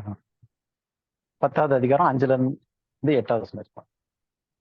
இந்த 12 இயேசு அனுப்புகையில் அவர்களுக்கு கட்டளையிட்டு சொன்னது என்னவென்றால், நீங்கள் புறஜாதியார் நாடுகளுக்கு போகாமலும் சமாரியர் பட்டணங்களில் பிரவேசியாமலும் காணாமற் போன ஆடுகளாகிய இஸ்ரவேல் வீட்டாரிடத்திற்கு போங்கள். போகையில் பரலோக ராஜ்யம் சமீபித்திருக்கிறது என்று பிரசங்கியுங்கள். வியாதி உள்ளவர்களை சொஸ்தமாக்குங்கள், குஷ்டரோகிகளை சுத்தம் பண்ணுங்கள், மரித்தோரை எழுப்புங்கள், பிசாசுகளை துரத்துங்கள், இலவசமாய் பெற்றீர்கள், இலவசமாய் கொடுங்கள், உங்கள் கட்சிகளில் பொன்னையாவது. போதும். இப்ப இந்த இதுல வந்து இந்த 12 இயேசு வந்து 12 சீஷர்களையும் அழைத்து என்ன சொல்றாருன்னா, நீங்கள் புறஜாதி நாடுகளுக்கு போகாமலும் சமாரியா பட்டணங்களில் பிரவேசிக்காமலும். இது நம்ம நிறைய தடவை பார்த்திருக்கோம். ஏன்னா அப்ப வந்து புறஜாதிகள் வந்து உள்ள கிடையாது, அவர் நியாயப்பிரமாணத்திற்கு உட்பட்டு வந்திருக்கிறாருன்னு பார்த்திருக்கோம். அதனால புறஜாதிகளுக்கு போக வேண்டாம். அப்ப அடையாளங்கள் புறஜாதிகளுக்கு முன்னாடி தேவையே இல்லை அந்த டைம்ல. அப்ப புறஜாதிகளுக்கு பட்டணங்களுக்கு போகாமலும் யாருக்கிட்ட போகணும்? காணாமற் போன ஆடாகிய இஸ்ரவேல் வீட்டாருக்கு போங்க. அப்ப இஸ்ரவேல் வீட்டாரை மீண்டுமாக கூட்டி சேர்க்கணும். அப்ப அவங்கக்கிட்ட போங்க. போகும்போது என்ன மெசேஜ், என்ன காஸ்பல் அவங்க சொல்றாங்க? போகையில் பரலோக ராஜ்யம் சமீபித்திருக்கிறது என்று பிரசைங்கள். அதோட சேர்த்து வியாதி உள்ளவர்களை சுத்தமாக்குங்கள், குஷ்டங்களை சுத்தம் பண்ணுங்கள், மரித்தோரை எழுப்புங்கள், பிசாசுகளை துரத்துங்கள். இதெல்லாத்தையும் வந்து இயேசு கிறிஸ்து அவர்களுக்கு அதிகாரத்தை கொடுக்கிறாரு. கொடுத்து இதெல்லாம் போய் செய்யுங்க. அப்ப இந்த அற்புதங்கள், அடையாளங்கள் இதெல்லாம் எதோட சம்பந்தப்பட்டிருக்குன்னு நம்ம இவ்வளவு நேரம் பாக்குறோம் அப்படின்னா, ராஜ்யத்தோட சம்பந்தப்பட்டிருக்கு. இது எங்க ஆரம்பிச்சது? மோசேவின் மூலமா முதலாம் உடன்படிக்கையில ஆரம்பிச்சது. எங்க முடிய போது? 2ஆம் உடன்படிக்கை, அந்த புதிய உடன்படிக்கை அதனுடைய நிறைவேறுதலோட போய் முடிய போகுது. அப்ப இந்த இயேசு கிறிஸ்து பூமியில வாழ்ந்த காலத்துல வந்து 2ஆம் உடன்படிக்கைக்கு ஆயத்தப்படுத்தக்கூடிய ஒரு நிலைமையில இருக்காரு. ராஜ்யத்திற்குள்ள பிரவேசிக்க போற அந்த காலகட்டத்துல இருக்கிறாங்க. அப்ப அந்த காலகட்டத்துல மேசியா வந்துட்டாரு. அவருடைய ஐடென்டிட்டி, அந்த காரியங்கள், தீர்க்க தரிசனங்கள் நிறைவேறதுக்கும் அவர் தான் மேசியான்றதுக்கான ப்ரூவ் பண்றதுக்கும் அற்புதங்கள், அடையாளங்கள் செஞ்சாங்க. அந்த அடையாள அற்புதத்தின் மூலமாக பிதாவும் அவரும் ஒன்றா இருக்காங்க அப்படின்றது தெரிஞ்சது. அதுக்கப்புறம் சீஷர்களுக்கு அதே அற்புதம், அடையாளத்தை செய்யற வல்லமையை கொடுக்குறாரு. இலவசமாய் பெற்றீர்கள் போது யாரும் கொடுத்திருக்காங்க. அப்ப இயேசு கிறிஸ்து அவர்களுக்கு அந்த வல்லமையை கொடுத்து இலவசமாய் நீங்களும் கொடுங்கள் அப்படின்னு சொல்லிட்டு அவங்கள சுகப்படுத்துங்க, வைங்கன்னு சொல்லிட்டு அனுப்பிடுறாரு. மறுபடியும் இது வந்து இஸ்ரவேல் ஜனங்களுக்கு, ராஜ்யத்துக்குள்ள போறவங்களுக்கு அந்த 4 சுவிசேஷ டைம்லயும் வந்து எங்கெல்லாம் ராஜ்யத்தின் சுவிசேஷம் போய் அறிவிக்கிறாங்களோ அங்கெல்லாம் வந்து இந்த அற்புதங்களும் அடையாளங்களும் சேர்ந்தே நடத்த சொல்றாரு. நடக்கவும் செய்யுது. ஏன்னா அவங்க ராஜ்யத்திற்குள்ள போகும்போது வியாதியஸ்தர்களாகவும் குருடராகவும் சப்பானியாவும் போக போறது இல்லை. ராஜ்யத்திற்குள்ள பிரவேசிக்கும் போது அவங்க ஆசீர்வதிக்கப்பட்ட ராஜரீக ஆசாரிய கூட்டமா உள்ள போகணும். அப்ப அதுல வந்து நொறுங்குண்டதும் நறுங்குண்டதும் போக முடியாத மாதிரி தேவனுடைய ராஜ்யத்திற்குள்ள பிரவேசிக்கும் போது, அந்த 1000 வருஷ அரசாட்சிக்குள்ள பிரவேசிக்கும் போது அந்த இஸ்ரவேல் ஜனங்கள் நல்ல ஆரோக்கியத்துல போவாங்க. அப்ப அந்த சுவிசேஷத்தோட சேர்ந்து சுகமளிப்பு, அடையாள அற்புதங்கள் எல்லாமே சேர்ந்து அது ஒரே பேக்கேஜா வரக்கூடிய காரியத்தை இன்னும் 2-3 வசனத்துல பார்க்கலாம். லூக்கா எழுதின சுவிசேஷத்துல முதல் 2 வசனம் 1-2, 9வது அதிகாரத்துல, லூக்கா 9:1-2. அவர் தம்முடைய 12 சீஷரையும் வரவழைத்து ம்.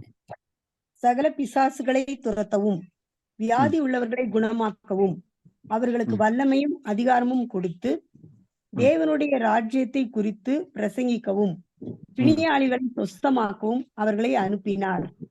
மறுபடியும் நம்ம அதே மத்தேயுல என்ன வருச்சோ அதே தான் பார்த்தோம். அதுல வந்து இலவசமாய் பெற்றீர்கள், இலவசமாய் கொடுங்கள்ட்டாரு. இங்க வந்து அவர்களுக்கு அதிகாரம் கொடுக்கிறாரு இருக்கு. அவங்க பெற்றாருன்னு இருக்கு, இங்க கொடுக்கிறார். ரெண்டும் ஒரே காரியத்துலதான் வருது. அவர் தம்முடைய 12 சீஷரையும் வரவழைத்து சகல பிசாசுகளை துரத்தவும் வியாதிகளை குணமாக்கவும் அவர்களுக்கு வல்லமையும் அதிகாரமும் அப்ப பவரும் அத்தாரிட்டியும் ரெண்டையும் சேர்த்து அவங்களுக்கு கொடுக்கிறாரு.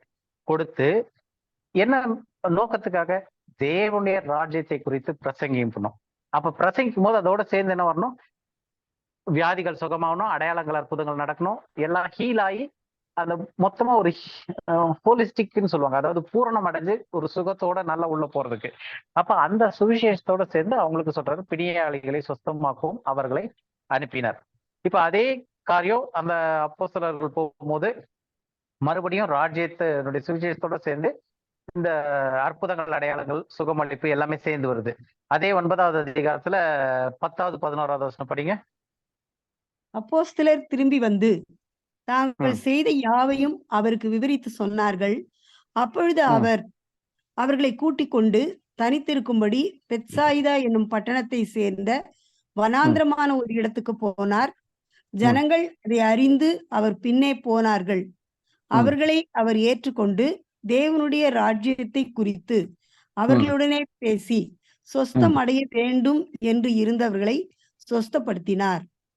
சொஸ்தம் அடைய வேண்டும் என்று இருந்தவர்களை சொஸ்தப்படுத்தினார். அப்ப யாருக்கெல்லாம் தேவை இருக்கோ எல்லாரையுமே வந்து சொஸ்தப்படுத்தினார். ஏன் அப்படின்னா தேவனுடைய ராஜ்யத்தை குறித்து பேசுறாரு. அப்ப எங்கெல்லாம் வந்து நம்ம பைபிள்ல வந்து எடுத்து அப்படியே பொறுமையா அனலைஸ் பண்ணும்போது எங்கெல்லாம் தேவனுடைய ராஜ்யத்தினுடைய சுவிசேஷத்தை பிரசங்கிக்கிறாங்களோ, எடுத்து பிரசன்ட் பண்ணப்படுதோ, அங்க எல்லாமே வந்து அடையாளமும் அற்புதமும் ஹீலிங்கும் சேர்ந்தே வருது. ஏன்னா அது பார்க்கும் போதுதான் இஸ்ரேவேல் ஜனங்கள் விசுவாசிப்பார்கள். அவர்களுடைய பேட்டர்னே அது பைபிள்ல. யூதர்கள் இஸ்ரேவேலர்கள் அடையாளங்களை தேடுகிறார்கள் இருக்கு. அவங்களுக்கு ரெக்வயர்ட் த சைன்ஸ். அவங்களுக்கு அடையாளங்கள் அற்புதங்கள் தேவை. அப்ப இது வரைக்கும் நம்ம பார்த்துக்கிட்டு இருந்ததனுடைய நோக்கம் என்ன அப்படின்னும் போது அப்போஸ்தலர் 12 பேருமே வந்து அந்த ராஜ்யத்தை குறித்த செய்தியை சொல்லும் போது ராஜ்யத்துக்கு போகும்போது இது பண்றாரு. அதே மாதிரி இன்னொரு வசனம் இருக்கு, 70 பேர் அனுப்புறது. அதுவுமே வந்து காஸ்பல்ஸ்ல இருக்கு. லூக்கா முதல் அதிகாரம் 10, லூக்கா 10வது அதிகாரம் முதல் வசனமும் 9வது வசனமும் நடுவில் அவங்க என்ன எப்படி போனாங்கலாம் வரும். முதல் வசனத்துல 70. கர்த்தர் வேறே 70 பேரை நியமித்து தாம் போகும் சகல பட்டணங்களுக்கும் இடங்களுக்கும் அவர்களை தமக்கு முன்னே 2 பேராக அனுப்பினார்.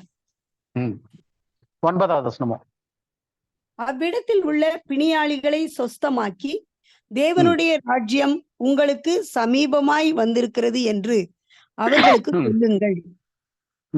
இப்போ இயேசு கிறிஸ்து எங்கெல்லாம் போயிருந்தாரோ இவைகளுக்கு பின்பு கர்த்தர் வேற 70 பேரை நியமித்து தாம் போகும் சகல பட்டணங்களுக்கும், அப்ப அது புறஜாதிகள் பட்டணம் கிடையாது. ஏன்னா சீஷர்களுக்கு சொல்லி அனுப்புனதுமே வந்து காணாமல் போன ஆடுகளாகிய இஸ்ரவேல் வீட்டாருக்கு. அப்ப அந்த பட்டணங்கள்ல நீங்க போகும்போது இடங்களுக்கு அவர்களுக்கு முன்னே போய் 2 பேரா போய் அனுப்புறாரு. போய் செய்யுங்க. என்ன செய்ய சொல்றாரு? அவ்விடத்தில் உள்ள பிணியாளிகளை சொஸ்தமாக்கி தேவனுடைய ராஜ்யத்தை உங்கள் சமீபமாய் வந்திருக்கிறது என்று அவர்களுக்கு சொல்லுங்கள். அப்ப எல்லா விஷயத்திலுமே இது வரைக்கும் நம்ம பார்த்துட்டு இருந்தது இந்த 4 சுவிசேஷ காலங்கள்ல இயேசு கிறிஸ்துடைய பூமிக்குரிய ஊழியத்துல இது நம்ம ஏற்கனவே பார்த்திருக்கோம். அவர் வந்து புறஜாதிகளோட மிக்ஸ் ஆகல. அவர் வந்து நியாயப்பிரமாணத்தை நிறைவேற்றுறதுக்காக வந்தாரு. அதனால புறஜாதிகளோட இருந்தாருன்னா நியாயப்பிரமாணத்தை மீறினவராயிருவாரு. ஏன்னா நியாயப்பிரமாணத்தை கொடுத்ததே அந்த ஜனங்கள் இஸ்ரவேல் ஜனங்களுக்கும் புறஜாதிகளுக்கும் வித்தியாசத்தை கொடுத்ததே தேவன். அப்ப அதை அவர் முழுமையா நிறைவேற்றி முடிக்கிறதுக்காக வந்தாரு. அவர்களுக்கு அந்த அடையாளங்களா இருப்பதுங்களும் ராஜ்யத்திற்குள்ள பிரவேசிக்கிறதுக்காக கொடுக்கப்பட்ட ஒரு காரியமா இருக்கு. இது வந்து 4 சுவிசேஷத்திலும் நம்ம பார்த்திருக்கோம். அடுத்த பாயிண்ட் போலாம் இல்லையா? ஓரளவு கிளியரா தான் இருக்கும்னு நினைக்கிறேன். ஏன்னா யாரும் பதில் சொல்ல மாட்டாங்க. கிளியரா இருக்கான்னு கேட்டா சார் ஒரே சொல்லுங்க கார்த்திகேயன். ஏன்னா வேகமா போயிட்டே இருக்கா உங்களுக்கு புரிஞ்சிருக்குன்னு நினைச்சு நான் போயிட்டே இருப்பேன். ஏன்னா எனக்கு வந்து புரிஞ்சிருக்கிறது வேற மாதிரி இருக்கும், நீங்க அது புரிஞ்சுக்கும் போது உங்களுக்கு வேற மாதிரி இருக்கும். அப்போ உங்களுக்கு சந்தேகம் ஏதாவது இருந்துச்சுன்னா கேட்டீங்கன்னா தான் நான் போற ஸ்பீடோ இல்ல கரெக்டா புரியுதா அப்படின்றது தெரியும். அதுக்காக தான் கேட்டுக்கிறது. சொல்லுங்க. சார் இப்ப நம்ம இந்த மத்தேயு 11ஆம் அதிகாரம் பார்த்தோம்ல, அங்க வந்து யோவான் ஸ்நானன் அத்தருணத்தில் காவலில் இருந்த யோவான் கிறிஸ்துவின் கிரியைகளை குறித்து கேள்விப்பட்டு தன் சீஷர்கள் 2 பேரை அழைத்து வருகிறவர் நீர் தானா? இது வந்து யோவான் ஸ்நானனுக்கு எழும்புற கேள்வியா சார்? எது யோவான் ஸ்நானனுக்கு? ஆமா, யோவான் ஸ்நானனுக்கு எழுந்த கேள்வி. யோவான் ஸ்நானனுக்கு எழுந்த கேள்வி. அப்ப அதுக்கு முன்னாடி வந்து ஆண்டவர் அவரு அந்த யோர்தான் இதுல ஞானஸ்தானம் கொடுக்கும்போது அவர் பார்த்து உலகத்தின் பாவத்தை தேவாட்டு குட்டின்றாரு. அப்புறம் ஹலோ கேளுங்க சார். இப்போ இல்ல அதுக்கு முன்னாடி வந்து அவர் வந்து ஹலோ யோர்தான்ல ஞானஸ்தானம் கொடுக்கிறாருல. அவர் என்ன கேக்குறாரு? அவர் என்ன கேக்குறாரு? யோவான் ஸ்நானன் தான் இயேசுசாமிக்கு வாய்ஸ் பயங்கரமா சொல்லுங்க சார். இப்ப கேக்குதா சார்? நான் பேசுறது கேக்குதுங்களா? கேக்குது சித்தப்பா. பிரதர் உங்களுக்கு கேக்குதா? மத்தவங்களுக்கு கேக்குதா? சார் எனக்கு கேக்குதா சார்? பிரதர் நெட் கட் ஆயிருக்கு, இப்ப செக் பண்ணிட்டு இருக்காங்க. ஓகே.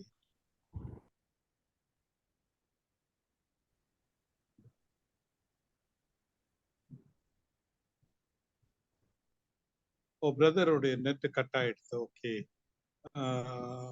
இவரும் கட் ஆயிட்டாரு. கண்மணி கார்த்திகேயன் எங்கம்மா? சார் அதுலதான் சார் நான் பேசிட்டு இருக்கேன். அப்ப கண்மணி இது பக்கத்து வீட்டுல கூப்பிட்டுருக்காங்க சார், போயிருக்காங்க. ஓகே சரி ஓகே. நீங்க கேக்குற கேள்வி என்னன்னாக்கா, யோவான் ஸ்நானன் தான் இயேசுசாமிக்கு ஞானஸ்தானம் கொடுத்தாரு. அவர்தான் விஷயம் சொன்னாரு. அவர் வந்து அங்க ஞானஸ்தானம் கொடுக்கறதுக்கு முன்னாடி வந்து அவர் வரும்போது சொல்றாரு உலகத்தின் பாவத்தை சுமந்து தேவ ஆட்டுக்குட்டின்றாரு. அதுக்கப்புறம் ஞானஸ்தானம் அவர் வந்து கேக்குது. ஓகே. என்னமோ இடையில நெட் பிரச்சனையான தெரியல, என்னோட ப்ளூடூத் டிஸ்கனெக்ட் ஆயிடுச்சு. எல்லாமே டிஸ்கனெக்ட். ஓகே. இப்ப இல்ல கார்த்திகேயன் பேசிட்டு இருக்காரு, சொல்லுங்க. ஓகே. அதான் சார், இப்ப அவரு ஆண்டவரை பார்த்து அவர் தான் சொல்றாரு உலகத்தின் பாவத்தை தேவ ஆட்டுக்குட்டின்றாரு. அதுக்கப்புறம் ஆண்டவர் வந்து ஞானஸ்தானம் அவர்கிட்ட எடுக்க வரும்போது நான் உங்களுக்கு ஞானஸ்தானம் கொடுக்கலாமா அப்படின்னு கேட்கும்போது உங்ககிட்டதான் நான் ஞானஸ்தானம் எடுக்கணும் அப்படின்னு சொல்றாரு. ஆமா. அப்படி இருக்கும்போது அவருக்கு எப்படி இந்த மாதிரி ஒரு கேள்வி வந்தது? Okay brother. இப்போ யோவான் ஸ்நானன் வந்து இயேசுசாமியோட கசின், சரிங்களா? இருந்தாலும் அவர் வனாந்தரத்திலே வளர்ந்திருக்காரு. ஆனா அவருக்கு நல்லா தெரியும் ஒரு மேசியா வரப்போறாரு, அவர் வந்தாருனாக்கா என்னெல்லாம் நடக்கும் அப்படின்னுட்டு. கேக்குறீங்களா? அதுதான் வந்து நம்ம ஏசியா 46 பார்த்தோம். அப்புறமா அதாவது மெசியானிக் கிங்டம் வரும்போது என்னென்ன சயின்ஸ் எல்லாம் வரும்ன்றதெல்லாம் நம்ம பார்த்தோம். ஆனா இவரை வந்து ஏரோது பிடிச்சி ஜெயில போட்டுறான். ஓகே. இவருக்கு வந்து ஒரு சந்தேகம் வந்துடுது, என்னடா மேசியா வரும்பொழுது எல்லாமே நல்லபடியா நடக்குமே, இது விடுதலை சிறை குருடர்கள் பார்ப்பார்கள், குடவர் நடப்பார்கள், இதெல்லாம் நடக்கும்ன்றத நம்ம தான் படிச்சிருக்கோமே, நமக்கு தெரியுமே. ஆனா இந்த மாதிரி இப்போ வந்து என்னை வந்து சிறையில போட்டாங்களே போது அந்த டஞ்சன்ல இருக்கும்போது அவருக்கு ஒரு ஃப்ரஸ்ட்ரேஷன் வந்து தன்னுடைய சீசர்களை அனுப்பி நாங்க எதிர்பார்த்துட்டு இருக்கிற நீதானா இல்ல இன்னொருத்தர் வரப்போறாரான்னு சொல்லிட்டு சந்தேகத்தின் பேர்ல கேட்கிறாரு. அப்ப ஆண்டவர் என்ன சொல்றாரு? ஆமா சொல்லாம அவர் வந்து என்ன மெசியா வந்தா என்னென்ன சயின்ஸ் வருமோ அந்த சயின்ஸ் எல்லாம் அவர் வந்து சொல்றார். பார்வையடைகிறார்கள், முடவர்கள் நடக்கிறார்கள், தரிசனர்களுக்கு நற்செய்தி சொல்லப்படுதுன்னு போய் நீ சொல்லு. அப்போ இதெல்லாம் நடந்ததுனாக்கா மேசியா வந்துட்டா, அவர் வந்து இருக்கிறாரு, அவருடைய தேவனுடைய ராஜ்யம் சமீபமா இருக்குதுன்றதுக்கான அடையாளங்களை போய் சொல்றாரு. புரியுதுங்களா? அதான் முதல்ல அவர் சொல்லும் போது அவர் சிறையில இல்ல, ஞானஸ்தானம் கொடுத்துட்டு இருக்கும்போது அப்ப அவர் வந்து அந்த இது இருந்துச்சு. ஆனா இப்போ இயேசு கிறிஸ்தவனே ரோமர் ஆட்சியில இருந்து அவங்க வந்து எதிர்பார்த்துட்டு இருந்ததே ஒரு ராஜா, மேசியா அனாயிண்ட் பண்ண போற ஒரு கிங், ராஜ்யம் வரப்போகுது. அப்ப தேவனுடைய ராஜ்யம் வரும்போது ரோமருடைய சித்திரவதத்துல இருந்து அவங்கள விடுவிக்க போறான்னு நினைச்சுதான். அதனாலதான் அப்போஸ்தலர் முதல் அதிகாரத்துல கூட அவர் பரமேறும் போது பேதுரு வந்து கேட்பாரு, இந்த காலத்துல ராஜ்யத்தை மீட்டு கொடுப்பீர்னு. ஏன்னா அவங்களுடைய சுச்சுவேஷன் அந்த மாதிரி இருந்துச்சு. அப்போ யோவான் ஸ்நானன் வந்து சிறையில இருக்கும்போது மறுபடியும் ஒரு கன்ஃபர்மேஷன் அவர் சந்தேகம் வந்து கேட்கிறாரு. இப்ப அடுத்து அது கிளியர் ஆயிடுச்சுல பிரதர்? Okay okay sir. அடுத்தது ஓகே. அடுத்து வந்து கிறிஸ்து. இப்ப இவ்வளவு நேரம் நம்ம பார்த்துட்டு இருந்தது வந்து கார்த்திகேயன், உங்க மைக் கொஞ்ச நேரம் மியூட் பண்றீங்களா? ஏதோ நாய்ஸ் வந்துட்டே இருக்கு அதுல இருந்து. திரும்ப பைபிள் படிக்கும்போது என்ன ஆன் பண்ணீங்க? நாய்ஸ் இருக்கு. ஓகே. இப்ப நம்ம என்ன பார்த்துட்டு இருந்தோம்னா 4 சுவிசேஷ காலத்துல வந்து இயேசு கிறிஸ்து ராஜ்யத்தை பிரசங்கிக்கும் போது அந்த அடையாளங்கள் அற்புதங்கள்லாம் நடந்துச்சு அப்படின்னு பார்த்தோம். இப்ப அடுத்தது இயேசு பரமேறி போன பிறகு, இயேசு கிறிஸ்து வந்து பரமேறி போன பிறகு ராஜ்யம் பலவந்தம் பண்ணப்பட்டுச்சு. இப்ப சொன்ன மாதிரி அப்போஸ்தலர் முதல் அதிகாரத்துல பேதுரு வந்து கேட்கிறாரு, இந்த டைம்ல ராஜ்யத்துல கொடுப்பீங்க அப்படின்னு சொல்லிட்டு. அப்ப ராஜ்யம் அப்ப கொடுக்கப்படல. அந்த டைமும் அதே மாதிரி டிரான்சிஷன் பீரியட்னு சொல்றோம். நம்ம இப்ப வந்து 2000 வருஷத்திற்கு அப்புறம் இப்ப நம்ம பார்க்கும்போது இன்னைக்கு நம்ம கிருபையின் காலத்துல இருக்கோம். அது தேவனுக்குள் மறைத்து வைக்கப்பட்டிருச்சுன்னு இருக்கு. அப்போ ராஜ்யம் இன்னும் வரல, இன்னும் ஆண்டவருடைய 2ஆம் வருகை வரல, அவருடைய ராஜ்யம் இன்னும் ஸ்தாபிக்கப்படல, புதிய உடன்படிக்கை இன்னும் ஆரம்பிக்கப்படல.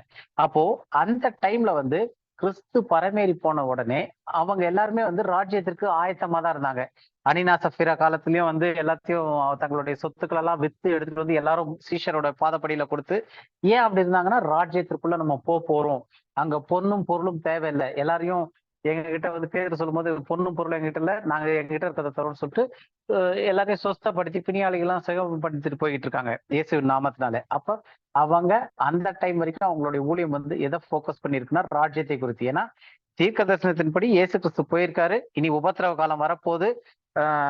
அப்போஸ்தலர் 2வது அதிகாரத்துல பரிசுத்த ஆவி பின்மாரியான மழைன்னு சொல்லக்கூடிய அந்த இது வந்துருச்சு, யோவேல் தீர்க்க தரிசனால உரைத்தது. இனி நம்ம அடுத்தது உபத்திரவத்தின் வழியாக ராஜ்யத்திற்குள்ள பிரவேசிக்க போறோம் அப்படின்னு சொல்லிட்டு அதற்கு அவர்களுக்கு இயேசு கிறிஸ்து கற்பித்தபடியே ராஜ்யத்தின் சுவிசேஷத்தையும் பிரசங்கிக்கிறாங்க, சுகமளிக்கும் காரியத்தையும் செஞ்சுக்கிட்டே வராங்க. அப்ப இந்த காரியங்கள் பண்ணும்போது இப்ப நம்ம என்ன டைம் பீரியட் பாக்குறோம்னா, இப்ப டைமா பார்த்துட்டோம். நீங்க யோசிச்சு தெரியும், ஃபர்ஸ்ட் எப்ப அற்புதம் ஆரம்பிச்சதுன்னு பார்த்தோம். அதுக்கப்புறம் ரொம்ப காலம் கழிச்சு 4 சுவிசேஷ காலங்கள். இயேசு கிறிஸ்து வந்தப்ப இயேசு கிறிஸ்துவின் மூலமா 12 அப்போஸ்தலர் மூலமா, அப்புறம் 70 பேரை கூப்பிட்டு 2 அனுப்பி. சோ இது எல்லாமே ராஜ்யத்தை குறித்து போக்கஸ்ல இஸ்ரவேல் ஜனங்களுக்கு விசுவாசம் வர்றதற்காக செய்யப்பட்ட காரியம் பார்த்தோம். இப்ப இயேசு பரமேறி போனதுக்கு அப்புறம் ராஜ்யம் இன்னும் வரல, ராஜ்யத்துக்கு முன்னாடி உள்ள பீரியட். ஆனா ஒரு மாறுதலின் காலமா இருக்கு. அந்த ஒரு காலகட்டத்துல சொல்ல போனோம்னா அப்போஸ்தலனுடைய அந்த அப்போஸ்தலர் நடவடிக்கைகள் புத்தகம் வந்து இல்லையா, அந்த காலகட்டத்துல என்ன நடந்துச்சு அப்படின்னு சொல்லிட்டு பாக்குறோம். அப்போ நடந்த அற்புதங்கள் எதுக்கு அப்படின்னு பார்த்தோம்னா, முதல் வந்து தேவனுடைய வார்த்தையை உறுதிப்படுத்த, டு கன்ஃபார்ம் த வேர்ட். அப்போ ஆண்டவருடைய வார்த்தைகள் இருக்கு, அந்த வார்த்தைகளை உறுதிப்படுத்துறதுக்காக 12 அப்போஸ்தலர்களும் பேதுருவோட சேர்ந்து 11 அப்போஸ்தலர்களுக்கும் அந்த காரியம் நிகழ்ந்துச்சு. அவங்க அற்புதங்கள் செய்தாங்க.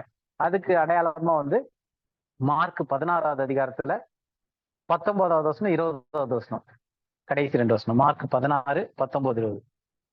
அப்புறம் டைம் இருக்கும்போது நீங்க மேல கொஞ்சம் படிச்சு பாத்தீங்கன்னா உங்களுக்கு 15வது 16வது வசனத்துல பார்த்தா அவர்கள் விசுவாசிக்காம, அவர் பரமேறி உயிர்த்து வந்த பிறகு கூட விசுவாசிக்காம இருப்பாங்க. அதுக்கப்புறம் அவர் விசுவாசிகள் செய்யற அடையாளங்கள்னு சொல்லிட்டு அதுக்கப்புறம் இந்த இதுக்கு வராரு. இப்ப நம்ம படிக்கலாம் 19வது வசனமும் 20வது வசனமும் படிங்க. இவ்விதமாய் கர்த்தர் அவர்களுடனே பேசின பின்பு பரலோகத்துக்கு எடுத்துக்கொள்ளப்பட்டு தேவனுடைய வலது பாரிசத்தில் உட்கார்ந்தார். அவர்கள் புறப்பட்டு போய் எங்கும் பிரசங்கம் பண்ணினார்கள். கர்த்தர் அவர்களுடனே கூட கிரியையை நடப்பித்து அவர்களால் நடந்த அடையாளங்களினாலே வசனத்தை உறுதிப்படுத்தினார். ஆமென். அப்போ இதுல வந்து 19வது அதிகாரத்துல வந்து இயேசு எங்க போய் பரமேறிய பிறகு எங்க போய் உட்காரணுமோ அந்த இடம் வரைக்கும் முடிச்சாரு. ஏன்னா 40 நாள் அளவும் இவங்க வெளியெல்லாம் போல. இவங்களுக்கே இயேசு கிறிஸ்து உயிர்த்தெழுந்தாரா இல்லையான்னு டவுட் இருந்துச்சு, பரலோக ராஜ்யத்தை குறித்து டவுட் இருந்துச்சு. இதான் நம்ம அப்போஸ்தலர் முதல் அதிகாரத்துல படிக்கும் போது ஏற்கனவே நம்ம படிச்சிருக்கோம். அந்த இதுக்கு முன்னாடி உள்ள லெசன்ஸ்ல பார்க்கும்போது நம்ம படிச்சிருக்கிறோம். அப்போ அவங்க வந்து அப்போஸ்தலர்ல முதல் அதிகாரத்துல வந்து பரமேறி போடுற வரைக்கும் 40 நாள் அளவும் அவர்களுக்கு அநேக திருஷ்டாந்தங்கள் மூலமாக தெளிவா அவர் உயிரோடு இருக்கிறார்ன்றதையும் ராஜ்யத்தை குறித்ததான செய்திகளையும் அவர்களுக்கு 40 நாள் அளவும் போதிக்கிறாரு. அப்ப அவர் ஊழியத்துல கூட இருந்தப்போ வந்து அவர்கள் விசுவாசிக்காம இருந்தவங்க கூட அதுக்கப்புறம் 40 நாள் அளவும் அவங்களுக்கு ட்ரெயின் அப் பண்ணி அவங்க விசுவாசத்திற்குள்ள வந்த பிறகு அதற்கப்புறம் பரலோகத்திற்கு எடுத்துக்கொள்ளப்பட்டு தேவனுடைய வலது பாரசத்தில் உட்கார்ந்தார்கள். உட்கார்ந்ததுக்கு அப்புறமா அவர்கள் புறப்பட்டு போய் எங்கும் பிரசங்கம் பண்ணினார்கள். அவங்க என்ன பிரசங்கம் பண்ணாங்க? அவங்களுக்கு வந்து கிருபையினாலே விசுவாசத்தை கொண்டு ரட்சிக்கப்பட்டீர்கள், இது உங்களால் உண்டானதல்ல, இது தேவனுடைய ஈவு அப்படின்ற சுவிசேஷம் தெரியாது. தேவன் உலகத்தாருடைய பாவங்களை எண்ணாமல் தம்முடைய ஒப்புரவாக்கி உலகத்தை ஒப்புரவாதில் ஊழியத்தை கொடுத்திருக்காருன்னா அந்த காரியம் இன்னும் அவங்களுக்கு தெரியாது. அப்ப அவங்க என்ன பிரசங்கிச்சுட்டு இருந்தாங்க, அவங்களுக்கு என்ன சுவிசேஷம் இருந்துச்சுன்னா, மனம் திரும்புங்கள், பரலோக ராஜ்யம் சமீபமாய் வந்துருச்சு. அப்ப மனம் திரும்புங்கள், ஞானஸ்நானம் எடுங்க, தேவனுடைய ராஜ்யத்துக்குள்ள நீங்க 1000 வருஷ சர்ச்சையில வரணும். அப்ப அந்த சுவிசேஷத்தோட சேர்ந்து என்ன, அவங்க இயேசு கிறிஸ்து உயிரோட இருந்தப்ப என்ன பண்ணிட்டு இருந்தாங்க? 12 பேர் போனப்பயும் சரி, 70 பேர் போனப்பயும் சரி, பிணியாளிகளை சொஸ்தமாக்கி வியாதிகளெல்லாம் சரி பண்ணி அவர்களுக்கு அந்த சுவிசேஷத்தை பிரசங்கிச்சாங்க. அப்ப இயேசு கிறிஸ்து பரமேறி போயிட்ட உடனே இவங்க கிட்ட பவர் போயிடுச்சு அப்படின்னு எல்லாம் சொல்லக்கூடாது. அப்போ அந்த இவங்க சொல்ற வசனம், அந்த ராஜ்யத்தினுடைய கன்ஃபர்மேஷன், அதை பண்றதற்காக மறுபடியும் அடையாளங்கள் அற்புதத்தை இவர்கள் மூலமா நிறைவேற்றாரு. அவர்களுடைய கிரியை நடப்பித்து அவர்கள் நடந்த அடையாளங்களினாலே வசனத்தை உறுதிப்படுத்தினார். அப்ப தேவன் வசனத்தை உறுதிப்படுத்துறதற்காக என்ன வசனத்தை அவங்க என்ன பிரசங்கிச்சிருக்காங்க? ராஜ்யத்தின் சுவிசேஷத்தை. அப்ப அந்த ராஜ்யத்தின் சுவிசேஷத்தை உறுதிப்படுத்துறதற்காக, ராஜ்யத்தின் சுவிசேஷம் சொல்லும் போது நம்ம இன்னொரு வார்த்தையில சொல்லணும்னா புதிய உடன்படிக்கைக்குள்ள அவங்க பிரவேசிக்கிறதுக்கு, புதிய உடன்படிக்கைக்குள்ள போறதற்கு, ராஜ்யத்திற்குள்ள போறதுக்கு. ஏன்னா அப்ப அவங்க வந்து கானான் தேசத்தை சுதந்திரிக்கிறதுன்றது அந்த கான்செப்ட்ல மேசியா வர போறாரு, இஸ்ரவேலை ஆள போறாரு, அந்த ஸ்டேஜ்ல இருக்கிறாங்க. அப்ப அது ராஜ்யத்திற்குள்ள பிரவேசிக்க போறதற்கான வார்த்தைகளை உறுதிப்படுத்தி தர்றாரு தேவன், அடையாளங்கள் அற்புதங்கள் மூலமா 12 பேர் மூலமாகும். அடுத்தது எபிரேயர் நிருபம் எழுதப்பட்டது. சோ எபிரேயர் நிருபம் நமக்கு ஏற்கனவே தெரியும், பேர்ல இருந்தே அது யாருக்கு எழுதப்பட்டிருக்கு அப்படின்னா எபிரேயர்களுக்கு எழுதப்பட்ட ஒரு நிருபம். அதுல வந்து லேவியர் ஆகமத்துல என்னெல்லாம் வந்து பலிகள் இந்த இதெல்லாம் வந்து அவங்களுக்கு வந்து ரிச்சுவலா இந்த பிசிக்கலா கொடுத்திருந்தாரோ இயேசு ஆண்டவர், அந்த காரியத்தை இதுல வந்து புதுப்பிக்கப்பட்டு புதிய உடன்படிக்கைக்கான காரியங்களா இவங்க கிட்ட சொல்லியிருக்காரு. அதுதான் வந்து எபிரேயர் நிருபத்தினுடைய மொத்த கோரே வந்து அவங்க வந்து ராஜ்யத்திற்குள்ள பிரவேசிக்கும் போது, புதிய உடன்படிக்கைக்குள்ள போகும்போது இயேசு கிறிஸ்து பிரதான ஆசாரியனா இருக்காரு, மெல்கிசேதேக்கின் முறைமைப்படி, இப்படின்ட்டு நிறைய காரியங்கள் அதுல இருக்கு. சோ அதுல வந்து எபிரேயர் நிருபத்துல அதை எழுதினவர் என்ன போட்டிருக்காருன்னு பார்ப்போம். எபிரேயர்ல 2வது அதிகாரத்துல 3வது வசனம் 4வது வசனம். முதலாவது கர்த்தர் மூலமாய் அறிவிக்கப்பட்டு பின்பு அவரிடத்தில் கேட்டவர்களாலே நமக்கு உறுதியாக்கப்பட்டதும் அடையாளங்களினாலும் அற்புதங்களினாலும் பலவிதமான பலத்த செய்கைகளினாலும் தம்முடைய சித்தத்தின்படி பகிர்ந்து கொடுத்த பரிசுத்த ஆவியின் வரங்களினாலும் தேவன் தாமே சாட்சி கொடுத்ததுமாய் இருக்கிற இவ்வளவு பெரிதான ரட்சிப்பை குறித்து நாம் கவலையற்றிருப்போமானால் தண்டனைக்கு எப்படி தப்பித்துக் கொள்ளுவோம்? இப்போ தண்டனைக்கு எப்படி தப்பித்துக் கொள்வோம் அப்படின்னும் போதே இது வந்து ராஜ்யத்தின் சுவிசேஷம்னு தெரிய வருது. முதல் விஷயம் என்னன்னா 3வது வசனத்துல முதலாவது கர்த்தர் மூலமாய் அறிவிக்கப்பட்டு, அடுத்து என்ன போட்டிருக்கு? பின்பு அவரிடத்தில் கேட்டவர்களாலே நமக்கு உறுதியாக்கப்பட்டதும். சோ இப்ப இதுல வந்து ஒரு சின்ன சைட் நோட், இது இப்ப வசனத்தை படிச்சனால டக்குன்னு ஞாபகம் வந்துச்சு. இது நோட்ஸ் எடுக்கல நானு, ஜஸ்ட் ஒரு ஹிண்ட். நிறைய பேருக்கு தெரிஞ்சிருக்காது, சிலருக்கு வந்து இப்படி ஒரு இஷ்யூ இருக்குன்னே தெரியாது. என்னன்னா எபிரேயர் நிருபத்தை எழுதுனது யாரு அப்படின்னு சொல்லிட்டு ஒரு பெரிய தர்க்கமே போய்கிட்டு இருக்கு. அதுல முக்காவாசியான பேர் என்ன நினைக்கிறாங்க அப்படின்னா எபிரேயர் நிருபத்தை எழுதுனது பவுல், அப்போஸ்தலனாகிய பவுல். ஏன்னா அந்த எழுதப்பட்ட பேட்டர்ன், அந்த வார்த்தை கையாடல், இதெல்லாம் வச்சு பார்க்கும்போது இதை வந்து பவுல் தான் எழுதியிருக்கணும் அப்படின்னு சொல்லிட்டு ஒரு இது. இன்னொரு சிலர் என்ன சொல்றாங்கன்னா எல்லா பவுல் எழுதின மற்ற எல்லா நிருபத்திலையும் அப்போஸ்தலனாகிய பவுல் நான் வாழ்த்துதல் சொல்லி எழுதுறேன்னு சொல்லிட்டு எழுதுறாரு. அப்போ அவருடைய பேரை யூஸ் பண்ணி தான் அவர் எழுதுறாரு. ஏதோ ஒரு நிருபத்துல நான் எழுதியிருக்கிற எல்லா நிருபத்திலையும் என்னுடைய பெயரை வந்து கையொப்பமா நான் போட்டிருக்கிறேன், கையெழுத்தா இருக்கு அப்படின்னு சொல்லிட்டு. அப்போ பவுல் எழுதின நிருபத்துல எல்லாம் அப்போஸ்தலனாகிய பவுலாகிய நான் எழுதுறேன் அப்படின்னு சொல்லிதான் அவர் எழுதுறாரு. ஒவ்வொரு இதுலயும் இங்கிலீஷ்ல எல்லாம் பார்க்கும்போது ஒவ்வொரு பவுல் எழுதின நிருபத்திலையும் பால் தான் ஆரம்பிக்குமே. அப்ப எபிரேயர் நிருபத்துல அப்படி எழுதல. அப்ப எபிரேயர் நிருபம் வந்து அவர் எழுதின வார்த்தை ஜாட இதெல்லாம் இருந்தாலும் அவர் வந்து நான் எழுதின எல்லாத்துலயுமே வந்து அந்த வார்த்தைகளை போட்டு எழுதியிருக்கேன் அப்படின்னு சொன்ன மாதிரி, அவர் பேரை போட்டு எழுதியிருக்கேன்னு சொன்ன மாதிரி இதுல இல்ல. அதனால ஒரு சிலர் வந்து இதை வந்து பவுல் எழுதல அப்படின்ட்டுனும், ஒரு சிலர் வந்து இதனுடைய நடைமுறை இதெல்லாம் பார்க்கும்போது பவுலை விட ஒரு பரிசேயன் யாரு, சோ பரிசேயனுக்கு வந்து லேவியர் ஆகும்போதெல்லாம் கரைச்சு குடிச்சிடணும், அப்ப அந்த இதெல்லாம் இவ்வளவு காரியங்களை விளக்கமா எழுதுனது வந்து பவுலாதான் இருக்க முடியும் அப்படின்னு சொல்லிட்டு. சோ 2 தரப்புலயும் இருக்கு. இதுல வந்து என்னுடைய புரிதல், நான் இப்ப சொல்றது இது வந்து என்னுடைய தாட்டு. அதனால ஒவ்வொருத்தருக்கும் ஒரு மாதிரி வித்தியாசப்படலாம். என்னுடைய புரிதல்ல நான் படிச்ச வரைக்கும் இது வந்து பவுல் எழுதுனது இல்ல. இது வந்து பவுல் எழுதுனது கிடையாது. அதுல வந்து நான் ரொம்ப உறுதியாவே நம்புறேன், பவுல் எழுதுனது கிடையாது. யார் எழுதியிருப்பா அப்படின்னு பார்க்கும்போது பர்னபா எழுதியிருக்க வாய்ப்பு இருக்கு. பவுலோடையே கூட பிரயாணம் பண்ண பர்னபா எழுதியிருக்க வாய்ப்பு இருக்கு. ஏன்னா பர்னபா வந்து ஒரு லேவி. ஒரு லேவியனுக்கு கட்டாயம் நியாயப்பிரமாணமும் அந்த லேவியராகத்தில் உள்ள எல்லா காரியமும் கண்டிப்பா தெரிஞ்சிருக்கும். பவுலோடையே பிரயாணித்தனால பவுலினுடைய வார்த்தை ஜாடல்கள்லாம் எடுத்து பர்னபா எழுதியிருக்கணும் அப்படின்றது என்னுடைய ஒரு நான் படிச்சு தெரிஞ்சுக்கிட்டதுல எனக்கு வந்து இது ஒரு நகட்டா சொல்றேன், ஒரு சின்ன துடுக்கை மாதிரி சொல்றேன். பவுல் ஏன் எழுதலன்னு நான் உறுதியா நம்புறேன்னா, இந்த 3வது வசனம் தான். எபிரேயர் 2:3 வசனம். முதலாவது கர்த்தர் மூலமாய் அறிவிக்கப்பட்டு, அப்ப முதலாவது கர்த்தர் மூலமாய் அறிவிக்கப்பட்டு அப்படின்னும் போது இந்த நற்செய்தி, சுவிசேஷம் இதெல்லாம் கர்த்தர் மூலமா யாருக்கு அறிவிக்கப்பட்டுச்சுன்னா 12 சீஷர்களுக்கு. அவங்கதான் கூடவே இயேசு கூடவே இருந்தவங்க. அதுக்கப்புறம் 70 பேர் இருந்தாங்க. இயேசு கிறிஸ்து 70 பேர் அவங்களோட இருந்தவங்கள 2 பேரா அனுப்புனாரு. அப்போ அதுக்கப்புறம் 120 பேர் மேல் அறை வீட்டுல. அப்ப அந்த 120 பேர் தான் அதனுடைய மொத்த அந்த சிறு மந்தைன்னு சொல்லக்கூடிய குரூப்ல விசுவாசித்து வந்தவர்கள் முதல் 12 பேரு, அப்புறம் 7 பேரு, அதுக்கப்புறம் 120 பேரு. அப்போ சில 2வது அதிகாரத்துல பரமேறி போகும்போது இவ்வளவு சிறு கூட்டம் தான். அதுக்கப்புறம் பேதுருனுடைய இதுல வந்து 3000 பேர் வராங்க, அப்புறம் 5000 பேர் வராங்க.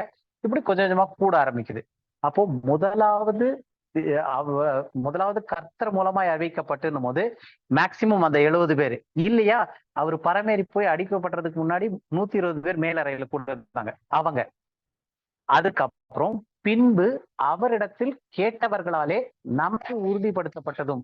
அப்ப நமக்குன்னும் போது எழுதுறவர் அவரை சேர்த்துக்கிறாரு.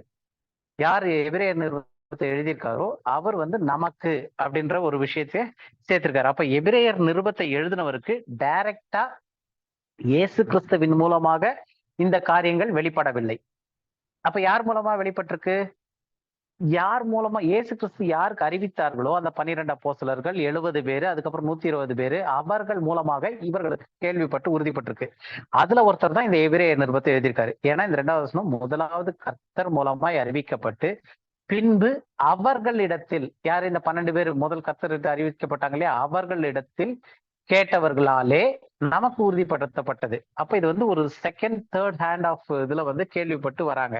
அப்ப இயேசு கிறிஸ்துடைய ஊழியத்திலே கூட இருந்தப்போ வந்து பர்னபா இருந்தாரா அப்படின்னா கிடையாது. அதுக்கப்புறம் வர்றதுலதான் பர்னபா வராரு, ஒரு விஷயம். 2வது பவுலும் வந்து அதுக்கப்புறம் தான் வராரு. 9வது அதிகாரத்துலதான் வந்து ஸ்தேவானை கொலை பண்ணும்போது பவுல் வந்து அவர் வந்து ஆண்டவரை ஏற்றுக்கொள்ளாத ஒரு வைராக்கியமான யூதனா தான் இருக்கிறாரு. அப்ப அவரா இருக்குமா அப்படின்னு கேட்டா, கலாத்தியர் நிருபத்தை படிக்கும் போது நான் வந்து எந்த சுவிசேஷத்தையும் யாருக்கிட்டே எனக்கு முன்னாடி இருந்தவங்க கிட்ட போய் நான் கத்துக்கல. கலாத்தியர் 1 அதிகாரம் நீங்க படிச்சு பாத்தீங்கன்னா பின்னாடி, இது ஏன்னா நகட்டா அதனால நான் பாயிண்ட் எடுக்கல, கலாத்தியர் 1வது அதிகாரத்துல வரும். அந்த இதுல படிச்சு பார்த்தோம்னா நான் யாருக்கிட்டையும் இதை கேட்கல, இயேசு கிறிஸ்துவே இதை எனக்கு வெளிப்படுத்தினாரு. அப்ப டைரக்டா இயேசு கிறிஸ்துவின் மூலமா நான் இதை பெற்றுக்கொண்டேன். இந்த சுவிசேஷம், நான் பிரசங்கிக்கிற சுவிசேஷமோ நான் சொல்ற காரியங்களோ வந்து தேவன் இயேசு கிறிஸ்து மூலமா எனக்கு வெளிப்படுத்தியிருக்கிறாரு பர்சனலா அப்படின்றாரு. அதை வந்து 2வது நான் யாருக்கிட்டையும் இதை போய் கேட்டு தெரிஞ்சுக்கல, எருசலேம்ல எனக்கு முன்னாடி உங்ககிட்ட போய் நான் கேட்டு தெரிஞ்சுக்கலான்றாரு. அப்ப அந்த வார்த்தையை சொன்ன வரைக்கும் அவர் என்ன சத்தியங்களை பவுல் சொல்றாரோ அதெல்லாம் வந்து ஃபர்ஸ்ட் ஹேண்டடா அவருக்கே இயேசு கிறிஸ்துனால வெளிப்படுத்தப்பட்ட காரியங்களை தவிர அவருடைய சீஷர்கள் மூலமா அவரு அறிந்து கொண்ட காரியங்கள் கிடையாது. அதனால இதை வந்து நிச்சயமா பவுல் எழுதல அப்படின்றது தெரியுது இந்த 3வது வசனத்துல இருந்து. 2வது பவுலோடைய பேட்டர்ன்ல இருக்கனால கூட இருந்த பர்னபா ஒரு லேவியனா இருந்திருக்கிறாரு. 2வது பவுலோடைய பிரயாணத்தினால பவுலுடைய பேட்டர்ன், அவர் எழுத நிருபங்களுடைய பேட்டர்ன்லாம் தெரிஞ்சனால அந்த காரியத்தை வச்சு இவர்களுக்கான அந்த காரியத்தை எழுதிருக்கலாம் அப்படின்றது ஒரு ஸ்டடி. இந்த இது வந்து ஜஸ்ட் தோணுச்சு, அதனால சொன்னேன். இப்ப நம்ம மெயின் சப்ஜெக்ட் போயிடலாம். சோ 4வது வசனத்துல அடையாளங்களினாலும் அற்புதங்களினாலும் பல விதமான பலத்த செய்கையினாலும் தம்முடைய சித்தத்தின்படி, இது முக்கியமானது, பகிர்ந்து கொடுத்த பரிசுத்த ஆவியின் வரங்களினாலும் தேவன் தாமே சாட்சி கொடுத்ததுமா இருக்கிற இவ்வளவு பெரிதான ரட்சிப்பு இருக்கு. அப்போ இந்த அடையாளங்கள் அற்புதங்கள் இது எல்லாமே எதோட சேர்ந்து இருந்துச்சுன்னா ராஜ்யத்தினுடைய சுவிசேஷத்தோட சேர்ந்து இருந்துச்சு. அதை வந்து முதல் சீஷர்களுக்கு சொன்னாரு, அப்புறம் 70 பேரு அவர்கள் மூலமா நமக்கு உறுதிப்படுத்தப்பட்டு, அதை எப்படி உறுதிப்படுத்தினாரு, தேர்ட் ஹேண்ட் ஜெனரேஷனுக்கு எப்படி உறுதிப்படுத்தினார்னா அடையாளங்களினாலும் அற்புதத்தினாலும் பலவித பலத்த செய்கையினாலும் தம்முடைய சித்தத்தின்படி பகிர்ந்து கொடுத்த பரிசுத்த ஆவியின் வரங்களினாலும். அப்ப நம்ம இதை வந்து தனியா ஒரு டாபிக்கே எடுப்போம், நம்ம பரிசுத்த ஆவியின் வரங்கள் அப்படின்னு சொல்லிட்டு. அப்ப ஏன்னா 1 கொரிந்தியர்ல இந்த பவுல் எழுதின காரியத்துல எல்லாம் பரிசுத்த ஆவியின் வரங்கள், சிலருக்கு அந்நிய பாஷை வரும், சிலருக்கு தீர்க்க தரிசனம் வரும் போது பகிர்ந்து கொடுத்திருக்கிறார் நீங்க வருது. அப்ப இது எதோட சேர்ந்து வருதுன்னா அடையாளங்கள், அற்புதங்கள். இப்போதைக்கு இது மட்டும் போதும், ஏன்னா நம்ம ரொம்ப டைவர்ட் பண்ண வேண்டாம், இது நம்ம தனியாவே எடுப்போம். பரிசுத்த ஆவியின் வரங்கள் யாருக்கு கொடுக்கப்பட்டுச்சு, என்ன பர்பஸ்க்காக கொடுக்கப்பட்டுச்சுன்னு இதே மாதிரி அது ஒரு இது எடுப்போம் நம்ம பின்னாடி. இப்போ வந்து இந்த லிஸ்டோட தான் அந்த பரிசுத்த ஆவியின் வரங்களும் எந்த மக்களுக்காக அருளப்பட்டுச்சோ அதே அடையாளங்கள், அற்புதங்களை செய்யும் போது இந்த டைம்ல எபிரேயர் நிருபம் எழுதும் போது அவர் என்னன்றாரு, பகிர்ந்து கொடுத்த பரிசுத்த ஆவியின் வரங்களினாலும் என்னது தேவன் தாமே சாட்சி கொடுத்திருக்கிறார். அப்ப எல்லாமே வந்து டு கன்ஃபார்ம் த வேர்டு, அவருடைய வார்த்தையை கன்ஃபார்ம் பண்றதுக்கு, அதை விட்னஸ் உறுதிப்படுத்துறதுக்கு அடையாளங்கள், அற்புதங்கள், பரிசுத்த ஆவியினாலே வெவ்வேறு வரங்கள், இது எல்லாமே வந்து அவருடைய வார்த்தையை கன்ஃபார்ம் பண்றதுக்கு இஸ்ரவேல் ஜனங்களுக்கு அந்த காரியத்துல ஒரு ராஜ்யத்துக்குள்ள பிரவேசிக்கப்படும் போது புதிய உடன்படிக்கைக்குள்ள போறவங்களுக்கு கொடுக்கப்பட்டது இது. அடுத்தது அப்போஸ்தலன் பவுல். அப்ப பவுல் வந்து நம்ம என்ன சொல்றோம், பவுல் வந்து பாடி ஆஃப் கிரைஸ்ட்க்கு எழுதியிருக்காரு அப்படின்னு பார்த்தோம். ஆனா பவுலினுடைய காரியத்துல வந்து அவரு வெறும் புறஜாதிகளுக்கு மட்டும் இல்ல, இஸ்ரவேலர்களுக்கும். ஏன்னா இப்ப பவுல் ரட்சிக்கப்பட்ட உடனே 9வது அதிகாரத்துல கடைசி கிட்ட எடுத்து படிச்சு பார்த்தோம்னா அவரு அந்த 3 நாள் கண்ணதான் இதாகி அதுக்கப்புறம் தெரிஞ்ச பிறகு நேரா தேவாலயத்துக்கு போறாரு, ஜபாலயங்கள்ல போயிட்டு இயேசுவே மேசியான்னு பிரசங்கிக்கிறாரு. அங்க வந்து அவருக்கு எந்த ஒரு மிஸ்ட்ரி டாக்டர்னு கொடுக்கப்படல. ஏன்னா நம்ம ஏற்கனவே பார்த்தோம், இந்த தேவனுக்குள் மறைத்து வைத்திருக்கப்பட்டிருக்கிற கிருபையின் காலத்திற்குரிய அந்த ரகசியங்கள், அந்த மிஸ்ட்ரி, கிருபை, அந்த காரியங்கள் எல்லாம் வந்து அவருக்கு கொஞ்சம் கொஞ்சமா ப்ரொக்ரெசிவ் ரெவலேஷன் வாங்க படிப்படியா வெளிப்படுத்தப்பட்டுக்கிட்டு வந்துச்சு. அப்ப இந்த காரியத்தை அவர் செய்யும் போது அப்போஸ்தலர் 14வது அதிகாரத்துல தான் அவர் ஆரம்பிக்கிறாரு, அவருடைய பிரயாணத்தினுடைய இதா முதல்ல ஆரம்பிக்கிறாரு. அப்போ அவருக்கு வந்து அந்த ஒரு மொத்த பாடி ஆஃப் கிரைஸ்ட்கான டீச்சிங் கொடுக்கப்படல. அப்ப அவர் மூலமாவும் அடையாளங்கள், அற்புதங்கள் நடந்தது, பவுல் மூலமாவும் நடந்திருக்கு. அதையும் பின்னாடி பார்ப்போம். இப்ப அப்போஸ்தலர் 14வது அதிகாரம் 3வது வசனம் ஒரு தடவை படிச்சிடலாம். அவர்கள் அங்கே அநேக நாள் சஞ்சரித்து கர்த்தரை முன்னிட்டு தைரியம் உள்ளவர்களாய் போதகம் பண்ணினார்கள். அவர் தமது கிருபை உள்ள வசனத்திற்கு சாட்சியாக அடையாளங்களும் அற்புதங்களும் அவர்கள் கைகளால் செய்யப்படும்படி அனுக்கிரகம் பண்ணினார். அவர்கள் கைகளால்னா பவுல், பர்னபா இவங்கெல்லாம் சேர்ந்து இருக்கிறாங்க. அப்போ அவர்கள் கைகளால் போது மறுபடியும் மோசேவின் கைகளால், மனித கைகளால் அந்த ஆபீஸ் அது வந்து அப்போஸ்தலர் 14வது அதிகாரத்திலையும் அது நடைமுறையில தான் இருக்கு இப்ப வரைக்கும், அந்த டைம் வரைக்கும். ஏன்னா இங்க வசனம் என்ன சொல்றது, அவர் தமது கிருபை உள்ள வசனத்திற்கு. அப்ப பவுல் வந்து என்ன சொல்றாரோ, என்ன பிரசங்கிக்கிறாரோ அந்த வசனத்திற்கு சாட்சியாக அடையாளங்களாலும் அற்புதங்களாலும் அவர்கள் கைகளால் செய்யப்படும்படி அனுகிரகம் பண்ணினார். அப்ப இதுல வந்து பர்பஸ் என்ன அப்படின்னு பார்த்தோம்னா, தேவனுடைய வார்த்தையை உறுதிப்படுத்துறதுக்கு, ராஜ்யத்தை குறித்த செய்தி தான் அது வரைக்கும் போய்கிட்டு இருக்கு. கிருபையின் வெளிப்பாடு இன்னும் ஃபுல்லா வெளியே வரல. அப்ப அந்த காலகட்டத்துல அதான் நம்ம இங்க பார்த்தோம். அதாவது இயேசு கிறிஸ்து பரமேறிய பிறகு ராஜ்யம் வருவதற்கு முன்னாடி 2வது அந்த மாறுதலின் காலம், நியாயப்பிரமாணத்த காலத்துல இருந்து ராஜ்யம் பலவந்தம் பண்ணப்பட்டுச்சு. அந்த ராஜ்யம் வந்து சேராம அதுல இருந்து கிருபையின் காலத்திற்கு அப்படியே காலம் மாறுது. அந்த ஒரு மாற்றத்தின் காலத்தின் போது அதற்கான வெளிப்பாடு ஃபுல்லா வர்ற வரைக்கும் இந்த காரியத்தெல்லாம் வந்து அப்போஸ்தலர் 12 பேர்னாலையும் 11 அப்போஸ்தலர்னாலையும் அந்த காரியங்களை நடக்கும்படி செய்தாரு. அதுக்கப்புறம் எபிரேயர் நிருபத்திலையும் அதை பத்தி கன்ஃபார்ம் பண்ணியிருக்கு. அப்போஸ்தலர் பவுல் மூலமாவும் அற்புதங்கள், அடையாளங்கள் எல்லாமே என்ன நோக்கம்னா அவருடைய உறுதிப்படுத்துறதுக்காக, என்ன விசேஷ வார்த்தைகளை உறுதிப்படுத்துறதுக்கும், இயேசுதான் மேசியான்றதையும் உறுதிப்படுத்துறதுக்கும். அடுத்தது இருக்கிறதுலே பெரிய அற்புதம், இயேசு கிறிஸ்து நிறைய செஞ்சிருக்கிறாரு, மரித்தோரை எழுப்பியிருக்காரு, எல்லாமே இருக்கு. அது போக 2 பெரிய அப்போஸ்தலர்கள்னு பார்த்தோம்னா, யூதர்கள் போக்கஸ் பண்ணி போனது பேதுரு, புறஜாதிகளை போக்கஸ் பண்ணி போனது பவுல். அப்ப ஏற்கனவே நம்ம பார்த்திருக்கோம், லிட்டில் ஃபிளாக்லயே வந்து யூதர்களும் இருக்கிறாங்க, புறஜாதிகளும் இருந்தாங்க. பாடி ஆஃப் கிரைஸ்ட்லயும் யூதர்களும் இருக்காங்க, புறஜாதிகளும் இருக்காங்க. அப்ப இந்த டைம்ல வந்து பாடி ஆஃப் கிரைஸ்ட் பத்தின டீச்சிங் இன்னும் வரல முழுமையா. இப்ப பேதுருவும் சரி பவுலும் சரி சிறுமந்தைக்கு தனித்தனியா ஊழியம் பண்ணிக்கிட்டு இருக்காங்க. 2 பேருமே சிறுமந்தைக்கான ஊழியத்தை பண்ணிட்டு இருக்காங்க. அப்ப அந்த சிறுமந்தைக்கான ஊழியத்தை பண்ணிக்கிட்டு இருக்கும்போது 2 பேராலையும் நடக்கக்கூடிய அடையாளத்துல இருக்கிறதுலே பெரிய அடையாளமா பார்க்கக்கூடியது முதல் வந்து பேதுரு பண்ணது அப்போஸ்தலர் 9வது அதிகாரத்துல 37வது வசனமும் 40வது வசனமும்.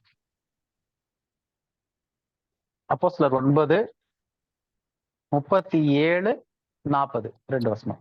அந்நாட்களில் அவள் வியாதிப்பட்டு மரணம் அடைந்தாள். அவளை குளிப்பாட்டி மேல் வீட்டிலே கிடத்தி வைத்தார்கள். 40வது வசனம். பேதுரு எல்லாரையும் வெளியே போக செய்து முழங்கால் படியிட்டு ஜெபம் பண்ணி பிரேதத்தின் புறமாய் திரும்பி தபித்தாளே எழுந்திரு என்றான். அப்பொழுது அவள் தன் கண்களை திறந்து பேதுருவை பார்த்து உட்கார்ந்தாள். ஓகே, இது வந்து பேதுரு செய்ததிலே ஒரு மிகப்பெரிய அற்புதம். பேதுருவின் கரத்தினால தேவன் செய்தாரு.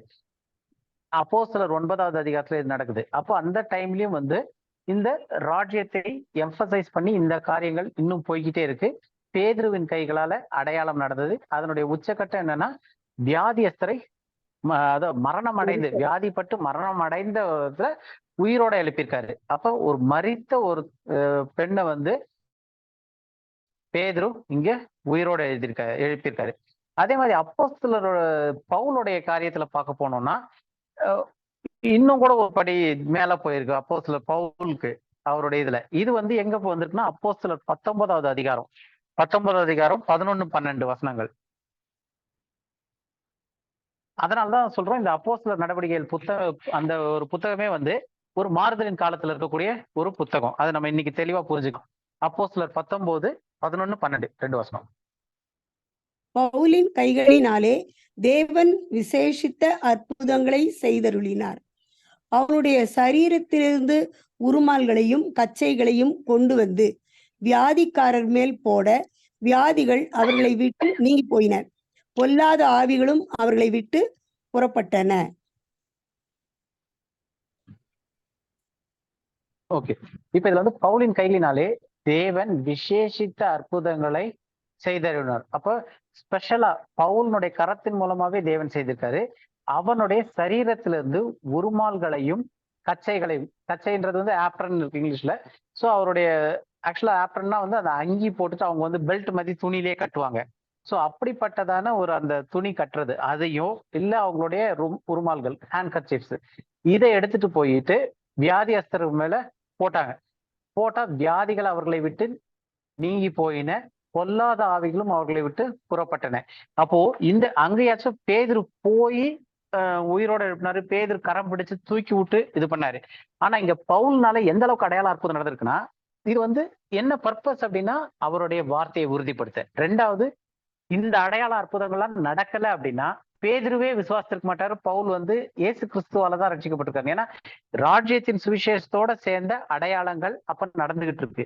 பேதுரு மரித்த உயிரோட இருந்தான்னா பவுலுடைய கர்ச்சீஃபையும் அவருடைய கச்சையும் எடுத்துட்டு போய் யார் மேலேயாவது போட்டாலே வியாதி சுகமாவது, அசுத்தாவிகளாம் பொல்லாத ஆவிகளாம் அவங்களை விட்டு புறப்பட்டு போகுது.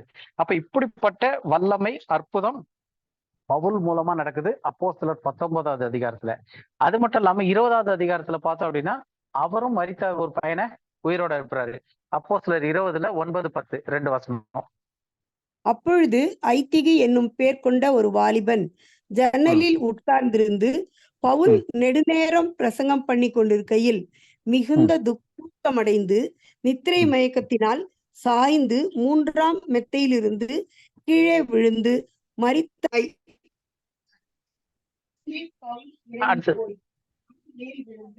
அவனை அணைத்துக் கொண்டு கலங்காதீர்கள், இவன் உயிர் இவனுக்குள் இருக்கிறது என்றார்.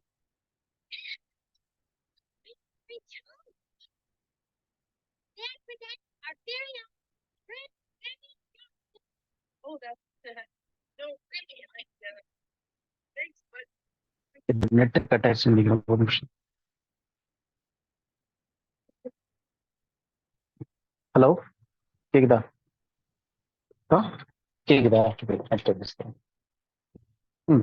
இப்ப இதுல வந்து இங்கேயும் நம்ம பாக்குறோம், பவுல் வந்து மரித்த ஒருத்தரை 3வது மாடியில இருந்து விழுந்து மரிச்ச பிறகு அவரையும் உயிரோடு எழுப்புறாரு. அப்ப இந்த 2 காரியங்கள் ரெண்டு டைப்ல, அதாவது பவுல் வந்து புறஜாதிகளை ஃபோக்கஸ் பண்ணி ராஜ்யத்தின் சுவிசேஷத்தை பிரசங்கிக்கிறாரு. பேதுரு வந்து விருத்த சேதனம் உள்ளவர்களை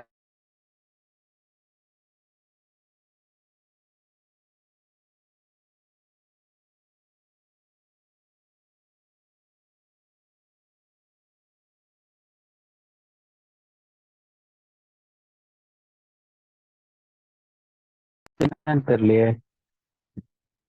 கேக்குதா? ஓகே, சாரி, என்னன்னு தெரியல, நடுவுல எதுவுமே கேட்காம கட் ஆகுது. ஓகே, ஸோ பிரதர் எங்களுக்கு கேக்குது, உங்களுடைய இதுதான் கட் ஆகுது அப்பப்போ. அப்படியா? நான் பேசுறது கேட்டுதான் இருக்கா? இப்போ ஓகே கேக்குது, ஆனா நடுவுல கட் ஆயிடுச்சு. ஓகே ஓகே ஓகே, தெரியல இன்னைக்கு என்னன்னு தெரியல. ரைட், ஓகே, இப்ப கேக்குது இல்லையா? அப்படியே கண்டினியூ பண்ணுறேன். ஸோ இது எல்லாமே வந்து நம்ம எந்த காலகட்டத்தில் பார்த்துக்கிட்டு இருக்கோம்னா, இயேசு கிறிஸ்து பரமேறி போன பிறகு, ராஜ்யம் வருவதற்கு முன்னாடி அந்த இடைப்பட்ட காலத்துல ராஜ்யத்திலிருந்து அப்படியே கிருபையின் காலத்துக்கு அந்த மாறிக்கிட்டு இருக்க ஒரு டைம், ராஜ்யத்திற்காக அவங்க வெயிட் பண்ணிக்கிட்டு இருக்காங்க. அந்த டைம்ல பவுலுக்கு கொஞ்சம் கொஞ்சமா வந்து மிஸ்ட்ரியினுடைய, இந்த தேவனுடைய கிருபையின் காலத்தினுடைய வெளிப்பாடுகள் கொஞ்சம் கொஞ்சமா வந்துகிட்டு இருக்கு, படிப்படியா வருது. ஆனா அவருடைய மெயின் ஃபோக்கஸ் வந்து ராஜ்யத்தினுடைய காரியத்தோட போயிட்டு இருக்கு. அவர் அநேக அற்புத அடையாளங்களையும் செஞ்சுக்கிட்டு இருக்காரு. இப்ப அடுத்தது வந்து இன்னும் 2 பாயிண்ட் இருக்கு, பார்த்து முடிச்சுக்கலாமா இல்ல இதை அடுத்த வாரம் பார்க்கலாமா பிரதர்? ஆமா பிரதர், ரொம்ப ஏன்னா இது நிறைய, ஆமா இது நிறைய வரும். வேற ஏதாவது சந்தேகம் இருந்துச்சுன்னா கேட்டுக்கலாம். இந்த ஒரு 3 பாயிண்ட் அடுத்த வாரம் பார்த்து முடிக்கலாம்னு நினைக்கிறேன். அதாவது தானியேலுடைய 70வது வாரத்துல என்னெல்லாம் அற்புதம் நடக்கும். பிரதர் சம் அப் பண்ணிடுங்க. அதான் ஓகே. அதான் இப்ப நெக்ஸ்ட் வீக் வந்து நம்ம தானியேலுடைய 70வது வாரத்துல எப்படி அடையாளங்கள் அற்புதங்கள் இருக்கு, அதே மாதிரி பைபிள்ல இருக்கக்கூடிய கடைசி அடையாள அற்புதம் அது என்னது, இன்னைக்கான காலகட்டத்தில் அடையாள அற்புதம் எப்படி நடந்துகிட்டு இருக்கா என்ன அப்படின்றது நம்ம நெக்ஸ்ட் வீக் அப்படியே கண்டினியூ பண்ணலாம். ஸோ இப்ப நம்ம இன்னைக்கு வந்து அடிப்படையில இந்த டாபிக் ஆரம்பிச்சதுக்கு காரணம் வந்து, இன்னைக்கு அடையாளங்கள் அற்புதங்கள் எல்லாமே நடக்குதா அப்படின்னு பார்த்தோம் அப்படின்னா, அது நடக்குதுன்னு சொல்லலாம். ஆனா அது வந்து கிறிஸ்தவத்திற்கும் வேதத்திற்கும் அதுக்கும், இந்த கிருபையின் காலத்துக்கும் அதுக்கும் சம்பந்தம் இருக்கா அப்படின்னு பார்த்தோம்னா, பொதுவா வந்து எல்லா இடத்துலயுமே வந்து இந்து கோயில்கள்லயும் சரி, மசூதி தர்காலையும் சரி, மசூதியிலே பேய் ஓட்டுறன்றாங்க, தர்கால இந்து கோயில்ல பேய் ஓட்டுறன்றாங்க சாமியாருங்க, எல்லா இடத்துலயும் பேய் ஆடுது ஓடுது எல்லாம் செய்யுது. அப்ப அது வந்து அது இங்க சர்ச்ல ஓடுறதுனால இன்னைக்கு சர்ச்ல மிராக்கிள் நடந்துச்சு, இன்னைக்கு சர்ச்ல அபிஷேகம் வந்துச்சு, இல்ல இன்னைக்கு சர்ச்ல பேய் ஓடுச்சு அப்படின்றனால பேய் உண்மையிலே இருக்கா, இல்ல சர்ச்சில் அற்புதம் நடந்துச்சுன்றதுனால தேவன் செய்தாரா? அதே காரியங்கள் இல்ல அதை விட அதிகமா வந்து புறமத கோயில்கள்லயும் நடக்குது, வேற வழிபாடுகள்லயும் நடக்குது. அப்ப அதை வச்சு நம்ம வந்து நிர்ணயிக்க முடியாது. அப்போ அடிப்படையில நம்ம தெரிஞ்சுக்கணும் அப்படின்னா, வேதத்தின் அடிப்படையில அடையாளங்கள் அற்புதங்கள் எதற்காக கொடுக்கப்பட்டிருக்கு, எப்படி கொடுக்கப்பட்டிருக்கு அப்படின்றத பார்க்கறதுக்காக வந்தோம். அதுல வந்து முதல் நம்ம புரிஞ்சுக்கிட்ட ட்ரை பண்ண விஷயம் வந்து, ஃபர்ஸ்ட் அடையாள அற்புதம் வந்து மோசே மூலமா அங்க எகிப்துல இருந்து வெளியே கொண்டு வரும்போது, பழைய உடன்படிக்கையை ஆரம்பிச்சு அவங்களை கொண்டு வரும்போது விசுவாசிக்கிறதுக்காக, அடையாளங்கள் அற்புதங்களை அவங்க பார்த்து விசுவாசிக்கிறதுக்காக ஆரம்பிக்கப்பட்டுச்சு. அதற்கப்புறம் 4 சுவிசேஷ காலத்துல இயேசு கிறிஸ்துவும் அற்புதம் செய்தார். அவர் செய்ததற்கான காரணம் வந்து, தீர்க்க தரிசனத்துல மேசியாவா வரப்போறவர் இதெல்லாம் செய்வாரு ராஜ்யத்திற்குள்ள கொண்டு போறதுக்கு முன்னாடி. அப்ப அந்த தீர்க்க தரிசனங்களை நிறைவேற்றுறதுக்கு செஞ்சாரு. அது போக சீஷர்களுக்கும் 12 பேருக்கும் சரி, 70 பேருக்கும் சரி, அந்த அதிகாரத்தையும் வல்லமையும் கொடுத்து ராஜ்யத்தை பிரசங்க, புறஜாதியாரோட பக்கத்துக்கு போகாம காணாமல் போன ஆடாகிய இஸ்ரவேல், ஏன்னா பர்பஸ் வந்து ராஜ்யத்தை கொண்டு போகணும். அதனால அந்த இடத்துக்கு போங்க, அவங்களுக்கு ராஜ்யத்தினுடைய சுவிசேஷத்தை பிரசங்கிங்க, அடையாள அற்புதத்தினால கன்ஃபார்ம் பண்ணுங்க, வியாதியெல்லாம் சுகப்படுத்துங்கன்னு செஞ்சாங்க.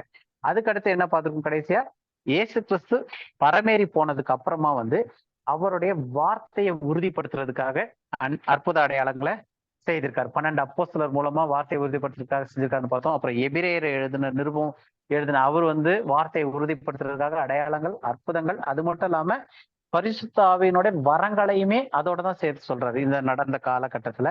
அதுக்கப்புறம் அப்போஸ்தலர் பவுல் மூலமாவும் தேவன் அநேக அடையாளங்களை செஞ்சு இந்த இதை உறுதிப்படுத்தியிருக்காரு. அப்புறம் இருக்கிறதுலே பெரிய அற்புதங்கள்னு பார்த்தோம்னா, பேதுரு வந்து மரித்தவர்களை உயிரோட எழுப்பினார், மரித்த பொண்ணு, அது அப்போஸ்தலர் 9ஆம் அதிகாரத்துல நடந்துச்சு. அதே மாதிரி பவுல் மூலமாவும் வந்து அப்போஸ்தலர் 19ஆவது அதிகாரத்துல அவருடைய கர்ச்சீஃபையோ இல்லாட்டி அவருடைய கச்சையவோ எடுத்துட்டு போய் வியாதியஸ்தல் போட்டா சுகமாச்சு, பிசாசுகள் ஓடிச்சு, இதெல்லாம் நடந்துச்சு. அப்போஸ்தலர் 20ஆவது அதிகாரத்துல அவருமே மரித்த ஒருத்தரை உயிரோட எழுப்பியிருக்காரு.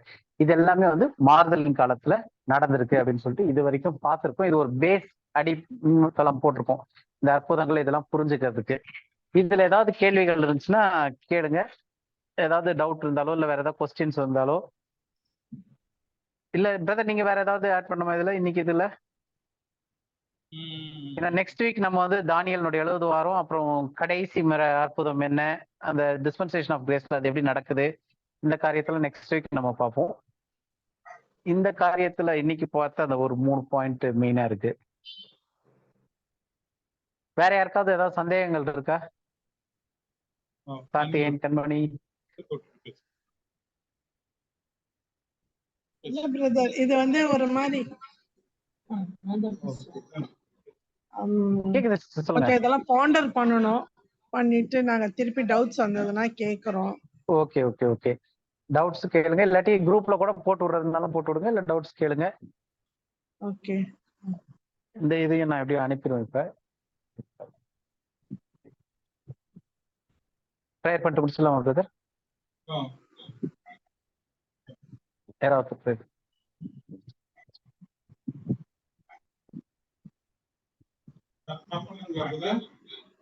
பண்ணுங்க பிரதர். நல்ல தகப்பனே, தேவரீ ரப்பா, இந்த அருமையான நாளுக்காக ஸ்தோத்திரம். ஆண்டவரே தேவரீ நீர் அப்பா இந்த யூத மக்களுக்கு, இஸ்ரவேல் மக்களுக்கு அடையாளங்கள் மூலமாக தேவரீ நீர் உண்மையான தேவன் என்பதை நிரூபித்த கர்த்தாவே, அந்த நாங்கள் வாசிக்கின்றோம்.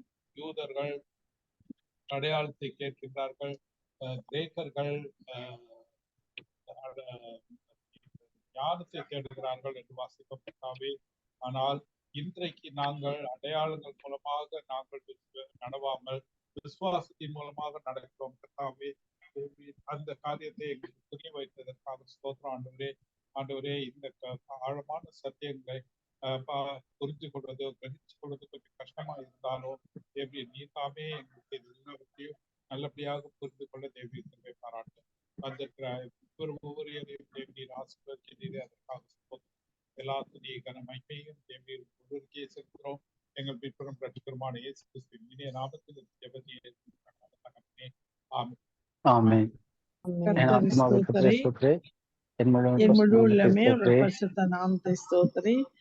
என் ஆத்துமாவே கர்த்தர் செய்த சகல உபகாரங்களையும் மறவாதே. ஆமென். ஆமென். Praise the Lord. Praise the Lord. அண்ணா, அக்கா, Praise the Lord. Praise the Lord. Praise the Lord.